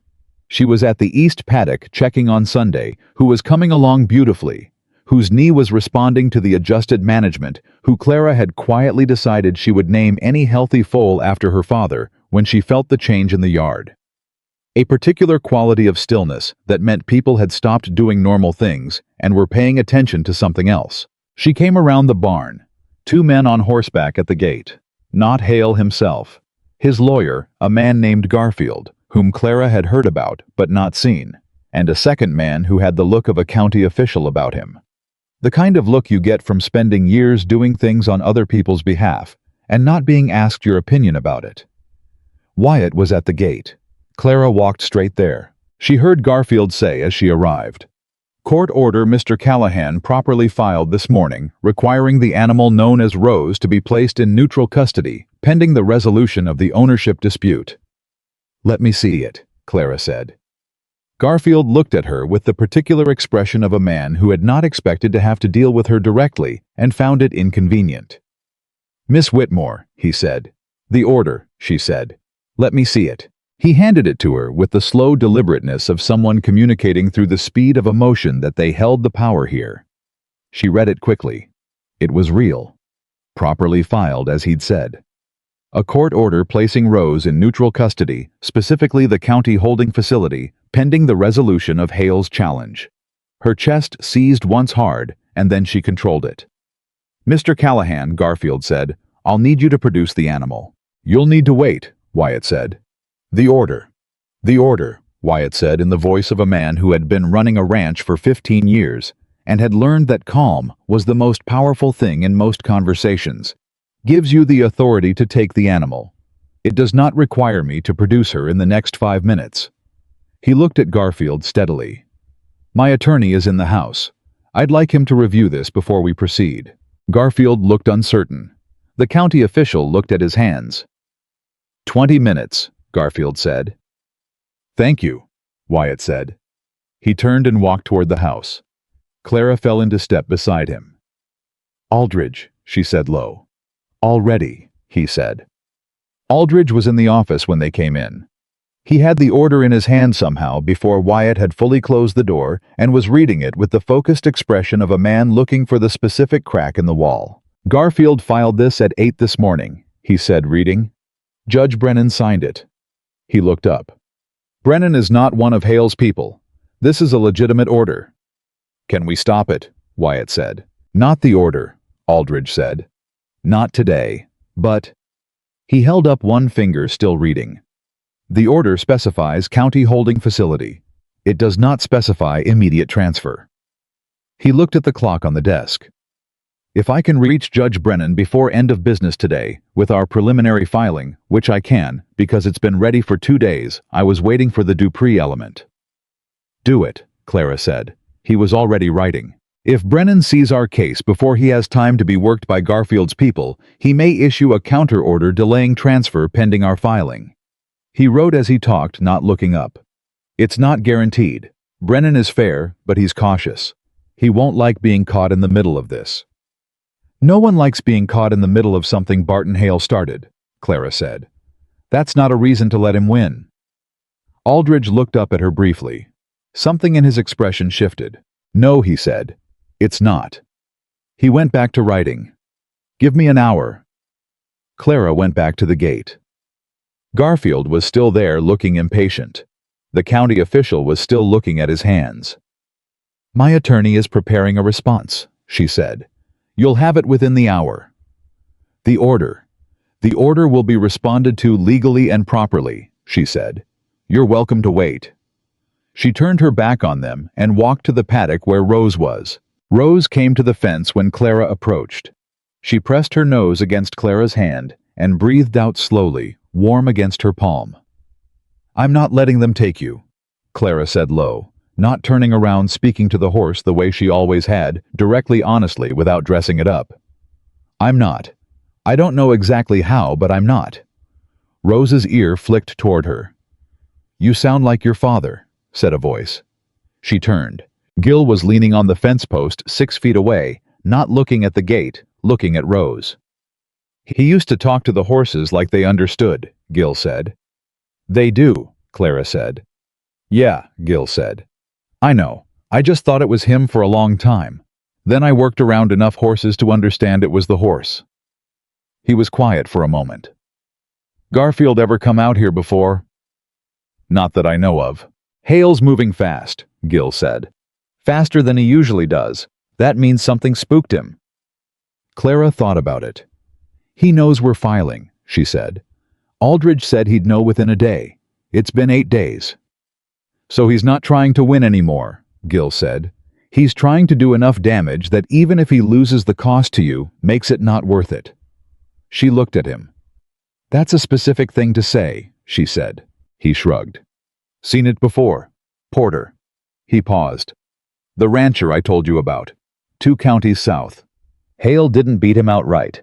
He just made it cost so much to fight that Porter's family couldn't keep going. He looked at her directly. You're not Porter. No, she said. I'm not. Just making sure you know that, he said, and pushed off the fence post and went back to work. Aldridge sent a rider to town within the hour. The response came back at 4:15 in the afternoon while Garfield and the county official were still waiting at the gate, and the entire ranch had been running at a kind of controlled tension that made the horses uneasy in their paddocks, and even Eli moved too quietly for a 17-year-old. Aldridge read the response. He came out of the house and walked straight to Clara. Brennan has agreed to review our preliminary filing before issuing final instruction on the transfer order, he said. Rose stays on the property until he's reviewed it. Clara breathed. Just one breath. Long, slow, all the way down. How long does he have to review it? She said. 5 days, Aldridge said. By which point our full filing will be submitted and the transfer order will be superseded by the broader proceedings. He said it with professional calm. She wanted to grip his arm and say thank you in a way that would have embarrassed them both. She didn't. 5 days, she said. 5 days, he said. She walked to the gate. Garfield looked at her with an expression that had moved from impatience to something more guarded, more calculating. Judge Brennan has agreed to review the preliminary filing before issuing final instruction, she said. The transfer order is suspended pending that review. She held his gaze. You'll receive formal notification from Aldridge within the hour. Garfield looked at her for a long moment. She thought she saw something move through his eyes, a reassessment of the same kind she'd seen in Aldridge's face when she'd been right about Dupree. The reassessment of a man who had arrived expecting something simpler. Miss Whitmore, he said, and his voice had lost a particular quality it had carried when he arrived. Your father was a very well-regarded man in this territory. She had not expected that. I know, she said. I hope... He stopped, appeared to reconsider. I hope this resolves well. She said nothing. He turned his horse and rode back toward town, the county official following behind. Clara stood at the gate and watched them go. She thought about what Gil had said. He's trying to make it cost so much that even if he loses, you can't keep going. She thought about the $12.40 she'd had in her pocket at the auction. She thought about how long ago that felt, and how little it had actually been. The twist came on this morning of the 4th day. Franklin Dupree walked into Wyatt's yard at 7 in the morning with a hat he held in both hands and eyes that moved constantly, watching all the approaches to the property at once. Clara was at the barn when Eli came running. Miss Clara, there's a man at the gate, says his name is Franklin Dupree, and he needs to talk to you. She stopped moving for one full second. Then she said, don't let him leave. She covered the distance between the barn and the gate in less time than she would have thought possible. Dupree was a man in his 50s, heavy-set, with the complexion of someone who had not been sleeping well, and the expression of a person who had been rehearsing something in their head for a long time, and was no longer sure it would come out right. He looked at Clara and immediately looked down. Miss Whitmore, he said. Mr. Dupree, she said. He turned the hat in his hands. I heard that Aldridge was in the territory. I heard about the filing. He looked up briefly and backed down. I know what you've got, the signature. I know what it looks like. It looks like what it is, she said. He flinched slightly. Hale told me it was a real debt. He told me your father had borrowed that money legitimately, and the lending company was just that it was a formality, the paperwork. He said I was just witnessing a document, not... He stopped. He clearly knew how that sounded. I know that doesn't... It doesn't change what you signed, she said. No, he said quietly. I know. She looked at him for a long moment. Howe was frightened. That much was obvious. A man who had done something he hadn't fully understood the consequences of, and who had spent years since then watching those consequences accumulate, and who had woken up one morning, she suspected the morning after Hale's lawyer filed the transfer order, and understood that the wave was coming, and he had to decide which side of it he was going to be on. Why did you come here? She said. You could have stayed quiet. Even with what we have, a witness testimony directly from you would be... Because he threatened my daughter, Dupree said. The words came out flat and final, like something that had been decided a long time ago, and was only now being said out loud. Clara went very still. Hale threatened your daughter, she said. 2 days ago, not directly. He never does anything directly. Dupree's jaw worked. One of his men came to her house. Just knocked on the door, just said he was passing through. Just said it was a nice house, she had. It would be a shame if anything happened to it. He looked up at Clara with the eyes of a man who had reached the bottom of something. She has 2 children, my grandchildren. She doesn't know anything about any of this. Clara breathed slowly. Come inside, she said. She brought him to Aldridge, who listened to the entire thing with his pen moving steadily across the paper and his expression revealing nothing at all. When Dupree finished, Aldridge asked him 4 precise questions. Dupree answered all 4 without hesitation. Then Aldridge set down his pen and looked at Dupree. Mr. Dupree, he said, If you testify to what you've told me fully accurately under oath, your cooperation will be noted in our filing and formally communicated to the court. The threat to your daughter's home constitutes witness tampering, which is a separate charge that will be added to the case against Hale." He paused. "He will be considerably more occupied with his own legal situation than with your family." Dupree looked at him. "You're sure," he said. "I'm not in the habit of offering assurances I can't support," Aldridge said. Dupree looked at Clara. She held his gaze. "My father trusted people," she said. "He trusted the wrong one in the end, and it cost him everything. I'm not going to make the same mistake." She paused. "But I believe you when you say you didn't know what you were signing. And I believe you when you say you're here because of your family." She kept her eyes on him. "So I'm asking you to make the right choice. Not because it's easy, because it's right." Dupree held her gaze for a long moment. Then he looked down at his hat. "Where do I sign?" he said. The hearing was set for 11 days later. In those 11 days, Clara slept an average of 4 hours a night, 8, when someone put food in front of her, and worked the horses every morning, because the horses needed her, and because it was the only thing that kept her head clear when everything else was running at a pressure she hadn't known she could sustain. She rode out on the morning of the 8th day, before anyone else was up. Just her, and a reliable gelding, and the early light. And she went out far enough that the ranch was behind her, and there was nothing in front but the territory, enormous and indifferent, and entirely indifferent to everything Barton Hale had done, and everything she was trying to undo. She stopped. She sat there on that horse in the early morning, and she talked to her father. Not aloud. Just in her head, in the voice she used when she was thinking something she wasn't ready to say out loud. She said, "I found the ledger, Papa. I found your letter. I know what he did. And I know what you tried to do. And I know why you didn't tell me while you could. You thought you could handle it yourself. You thought you'd have more time." She said, "You were always going to run out of time before you were ready. That's the thing about plans. They don't account for the body giving out." She said, "I'm going to finish it." The territory didn't respond. It never did. But the horse shifted its weight and blew out through its nose, and Clara straightened her back and turned for home. On the day of the hearing, Clara dressed in the best clothes she had.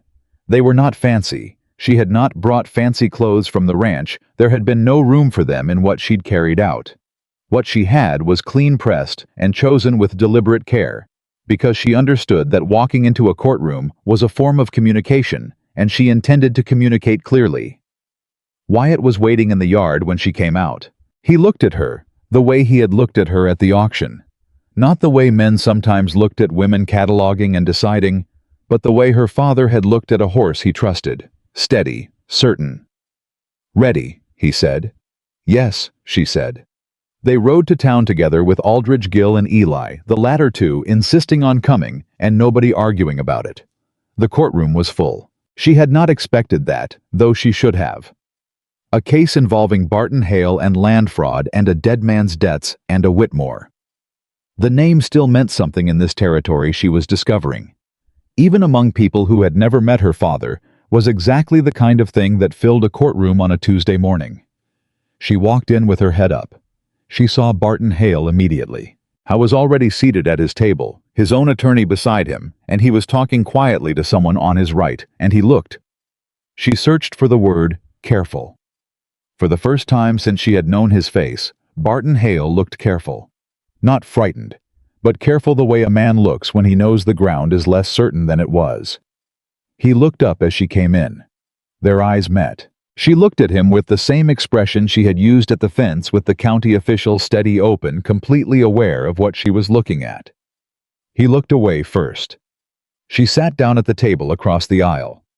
Aldridge spread his documents in front of him with the efficiency of a man who had done this 100 times and would do it 100 times more. "When the judge asks you a question," he said low to Clara, "answer it directly. Short. Don't add anything I haven't coached you on."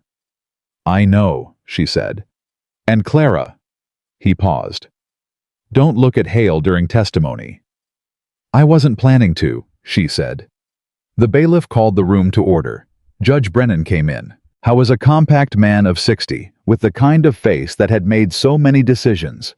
It had settled into a permanent expression of careful attention. He sat. He looked at both tables. He looked at the room. "This proceeding," he said in a voice that carried without effort, "concerns serious allegations. I expect serious conduct from everyone in this room." He looked at Garfield's side and at Aldridge's side with equal weight. "We'll begin." Aldridge stood. How was a different person standing in a courtroom? Still quiet, still precise, but with a quality she hadn't quite seen in the ranch office. A controlled authority that filled the space without demanding it. "Your Honor," he said, "what we will demonstrate today is not merely that a legal challenge to Miss Whitmore's property is without merit. We will demonstrate that the entire sequence of events that led to the auction of the Whitmore estate was constructed deliberately over years by one man for his own financial and reputational gain, and that this man is present in this courtroom." He didn't point. He didn't need to. Every person in the room knew who he meant. Clara kept her eyes on the judge. She kept her hands flat on the table. She kept her back straight. This was her father's life's work she was sitting here to defend. She was not going to flinch. Not today. Not in this room. Not in front of the man who had looked at everything her father built and decided it was his for the taking. Aldridge called his first witness, and Clara Whitmore, 24 years old, $12.40 to her name. 8 weeks ago, standing alone at a fence while the world tried to decide her future without asking her, sat at that table and listened to the truth be told. One word at a time, one witness at a time, one document at a time, until there was nothing left to hide. The first witness Aldridge called was Cole. Cole walked to the stand, the way a man walks when he has made a decision. He knows is right and is still afraid of it. Anyway, steadily, but with the particular tension of someone who has spent too long carrying something heavy and isn't sure yet what it will feel like to set it down in public. He sat. He stated his name. He answered Aldridge's first question about where he had been employed 6 years prior. Then Aldridge asked him about the meeting. And Cole told the truth. He told it plainly, without drama, in the flat, specific language of a man describing something he had witnessed directly. The date, the location, the names of the men present.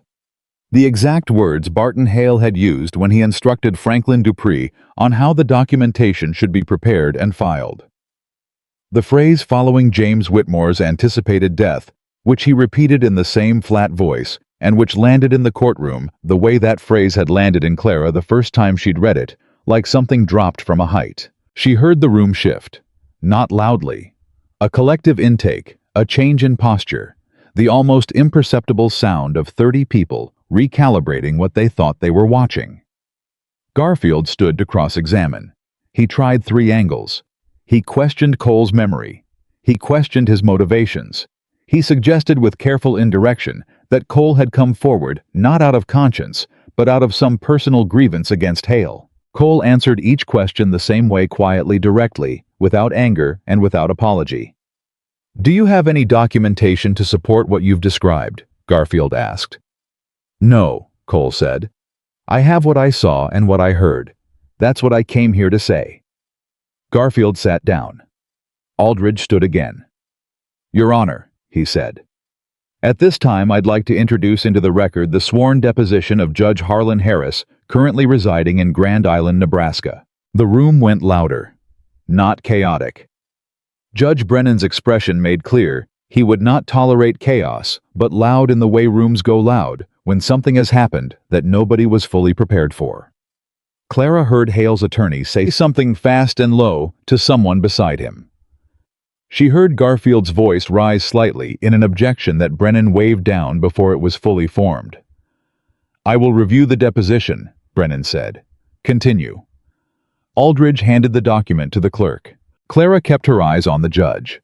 But in her peripheral vision, she saw Barton Hale. For the first time since she had known his face, since she had stood in the auction yard, watching him work the crowd with his smile already set, he looked uncertain. Not frightened, not yet.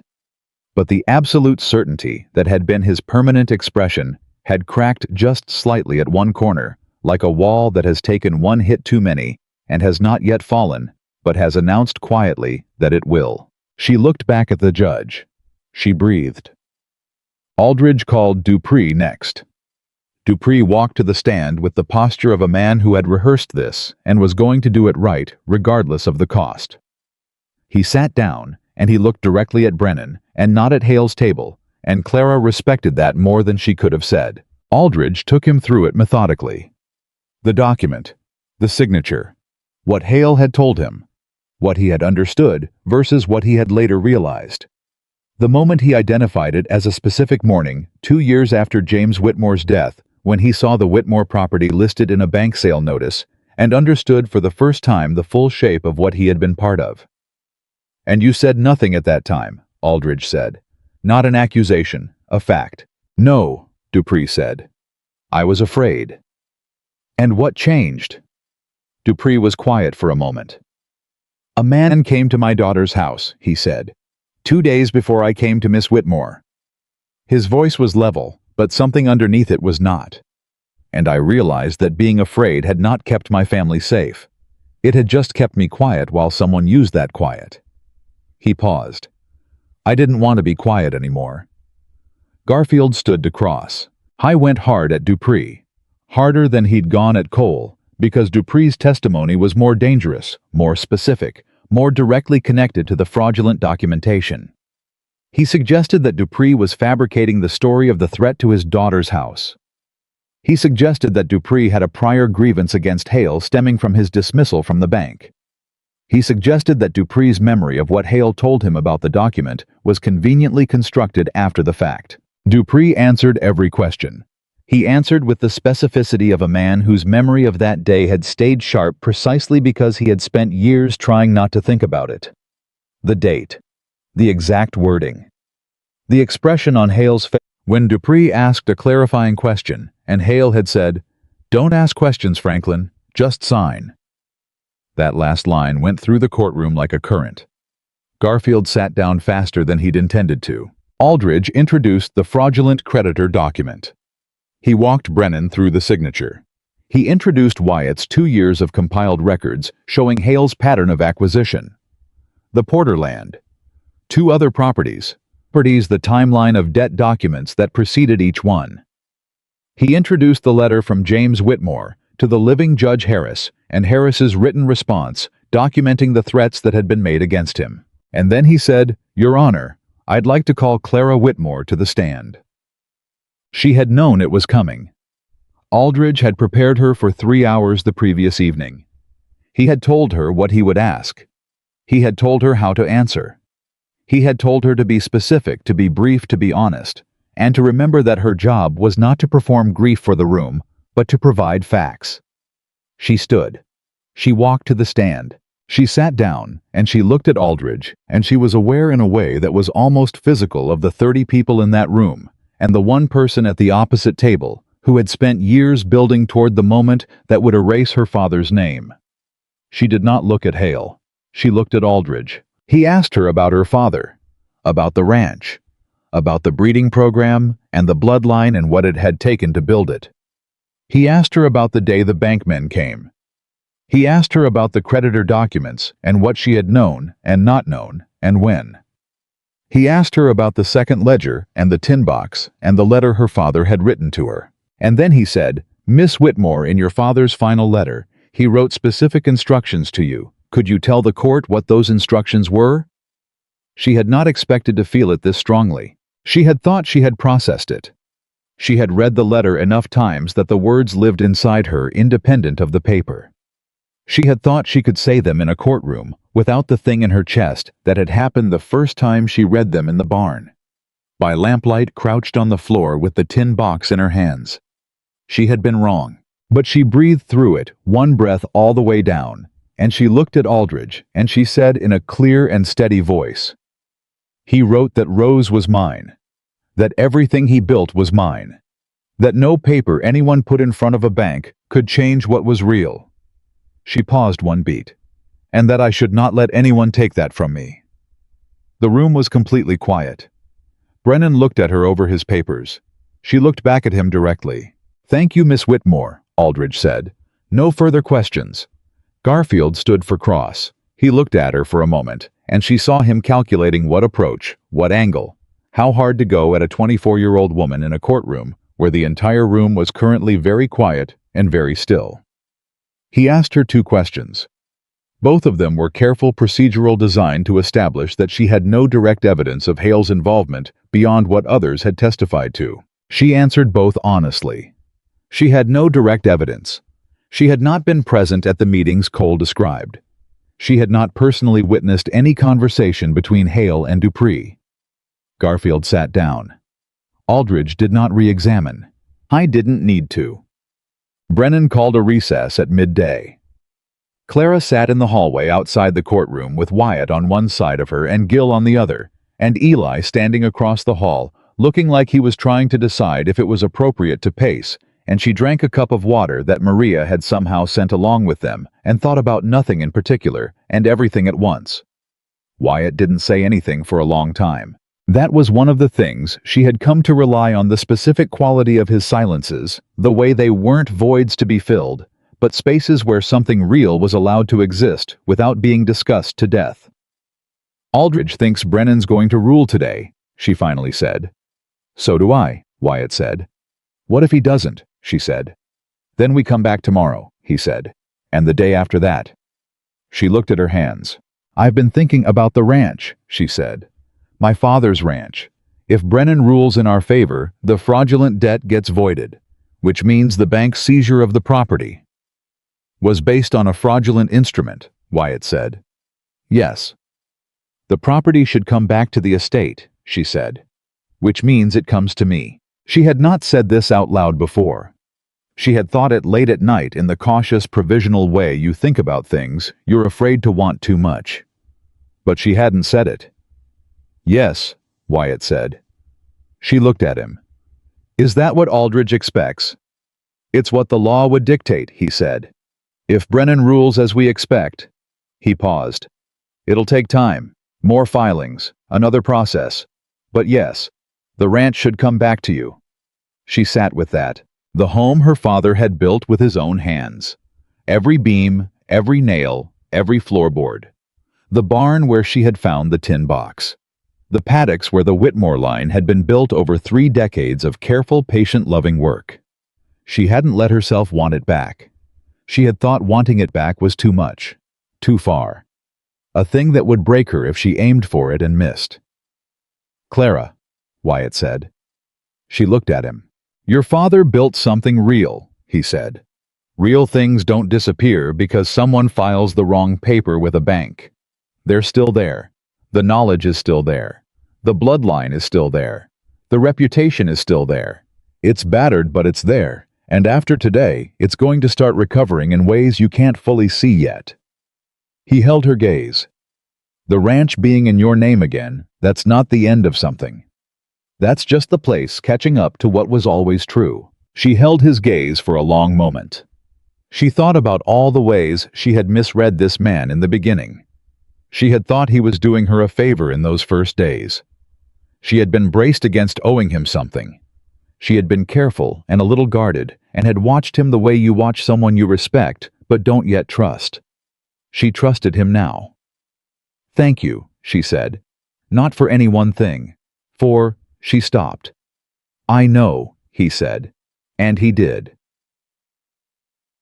The recess ended. They filed back in.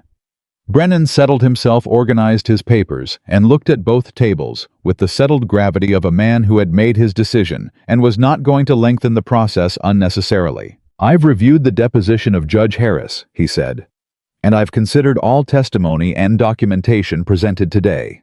He looked at Garfield's table. Mr. Garfield, I find that the challenge filed on behalf of your client regarding the mare identified as Rose lacks legal standing. The animal was not party to any legitimate debt instrument, and the sale conducted at auction was proper. That challenge is dismissed. Garfield kept his face neutral with visible effort. Clara gripped the edge of the table once and released it. Brennan continued. More significantly, I find substantial cause to refer the matters of fraudulent document preparation, witness intimidation, and manipulation of financial instruments to the territorial prosecutor for criminal proceedings. He looked directly at Hale's table. "Mr. Hale, you will surrender your passport to the court clerk before leaving this building today. You are not to leave this territory pending the completion of those proceedings." The room erupted, not loudly. Brennan's expression stopped it from going further than a surge of sound, but fully, completely in the way. A room erupts when something that everyone in it has suspected for a long time has finally been said out loud by someone with the authority to say it. Clara did not move. She sat very still and let it happen around her. She heard Gil say something behind her that she didn't catch. She heard Eli make a sound that was probably the least dignified thing she had ever heard from a 17-year-old and was completely understandable. She heard Aldridge say, low and professional, "Well done," though she wasn't entirely sure if he was saying it to her or to himself. She looked across the aisle. Barton Hale was sitting at his table. I was not looking at anyone. He was looking at the surface of the table in front of him, and the expression on his face was the expression of a man who had finally arrived at the thing he had spent years arranging to avoid and found it waiting for him exactly where he had left it. I was not a small man. He had never been a small man. He had filled rooms and yards and auctions with the particular weight of someone who had decided a long time ago that the world arranged itself around people who were willing to take what they wanted. But sitting at that table with Brennan's words still settling into the air, he looked exactly the size he actually was. No larger. Clara turned away. She was outside before most people had gathered themselves to leave. She needed the air. She stood on the steps and breathed it in, and the territory spread out around her, the way it always did.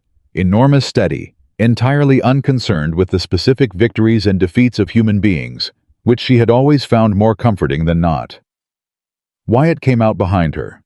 He stood beside her and said nothing the way he always said nothing when nothing was the right thing. After a minute she said, "It doesn't feel the way I thought it would." "What does it feel like?" he said. She considered. "Like the beginning of something," she said.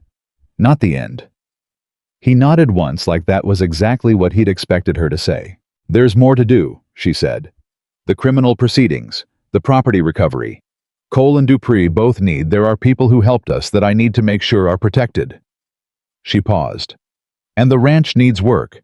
If I get it back, it needs everything: fencing stock, the breeding program rebuilt from almost nothing." She looked at the territory. "It'll take years." "Yes," Wyatt said.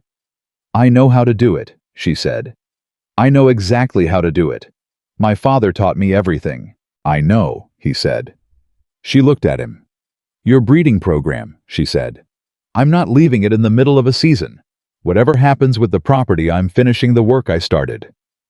Something moved across his face. Not surprised, she thought very little. Actually surprised Wyatt Callahan, but something warmer than his usual expression, something that he didn't try to conceal. "I wasn't going to ask you to leave," he said. "I know," she said. "I'm telling you I'm not." He almost smiled. The same almost smile she had seen in the first week, the one that didn't quite arrive but made its presence known. "All right," he said. "And Rose stays," she said. "Rose was never going anywhere," he said. She looked back at the territory. The afternoon light was doing something specific to the air, the particular quality of late light in Wyoming that her father had loved and that she had grown up inside without fully knowing she was growing up inside it. She felt it now. She felt it the way you feel something when you have almost lost it and haven't. 3 months later, on a morning that was cold enough for breath to show, but clear enough for everything to be visible for miles, the deed to the Whitmore ranch was signed back into Clara's name. Aldridge had warned her it would take time. It had.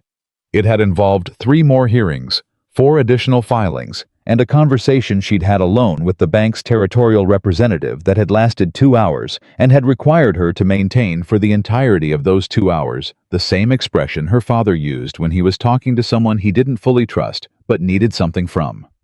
She had managed it. Barton Hale's criminal proceedings were ongoing when the deed transferred.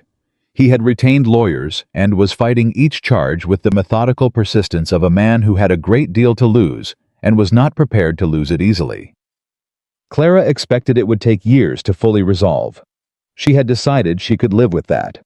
What she could not have lived with was the alternative. She stood in Aldridge's office with the deed in her hands and read her own name at the top of it. Clara Eliza Whitmore, in the clean formal print of a legal document, and felt the particular weight of a thing that had been true for a long time being officially confirmed. "Congratulations," Aldridge said. "Thank you," she said, "for everything." He looked at her with the focused attention he had given her from the first moment. "Your father would have done the same thing," he said. "He tried. He just didn't have the pieces in the right order yet." "He gave me the pieces," she said. "He just didn't know he had." She folded the deed carefully. She rode back to the Callahan ranch. She went first to Rose's paddock. Rose came to the fence immediately, the way she always did, and pressed her nose into Clara's hand and made the low rumble in her chest that meant, "I see you," and Clara pressed her forehead against the mare's and breathed her in and said quietly, "We got it back, girl. We got all of it back." Rose's ear moved toward her. The morning was cold and clear and enormous. Gil was at the fence 2 minutes later, leaning on the post, the way he always did, not looking at her directly, which was how she knew he was paying close attention. "How'd it go?" he said. "We got the deed," she said. He was quiet for a moment. She heard him breathe. "Good," he said. She looked at him.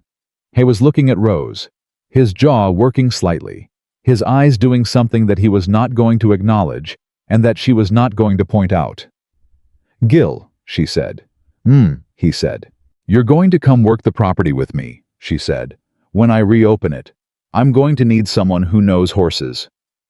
He was quiet for a long moment. "I work for Callahan," he said. "I'll talk to Callahan," she said.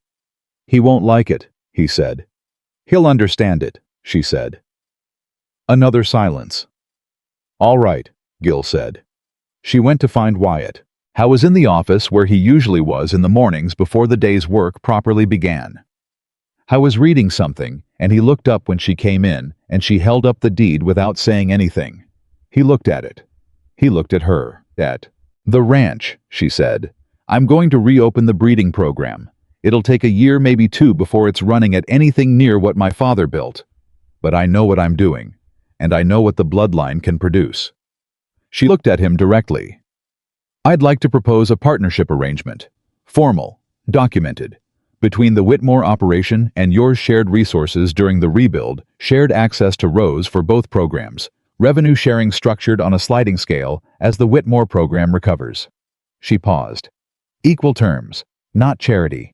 A real arrangement between 2 ranches that both benefit." Wyatt looked at her for a long moment. "You've been drafting this in your head for a while," he said. "Since the recess at the hearing," she said.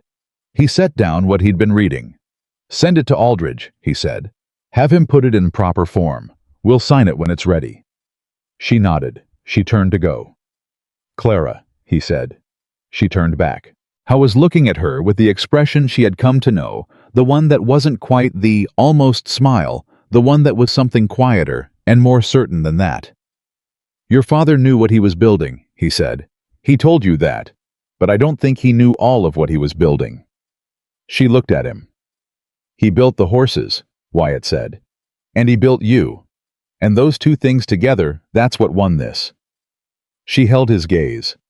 There was a great deal she could have said. She chose in the end to say what was true and simple and enough. "I'll have Aldridge draw up the papers," she said. He nodded. She walked out. She walked through the yard, past the paddocks, past the barn, out to the fence line, where the Callahan land ended and the territory continued, and she stood there in the cold, clear morning and looked at everything. She thought about the auction yard, the $12.40, the fence rail she had gripped until her knuckles ached, while $50 was bid on a horse worth 10 times that, while a man with a smile like a closing door tried to reduce her father's life to a bad investment. She thought about her father's voice. Every saying she had memorized without knowing she was memorizing it.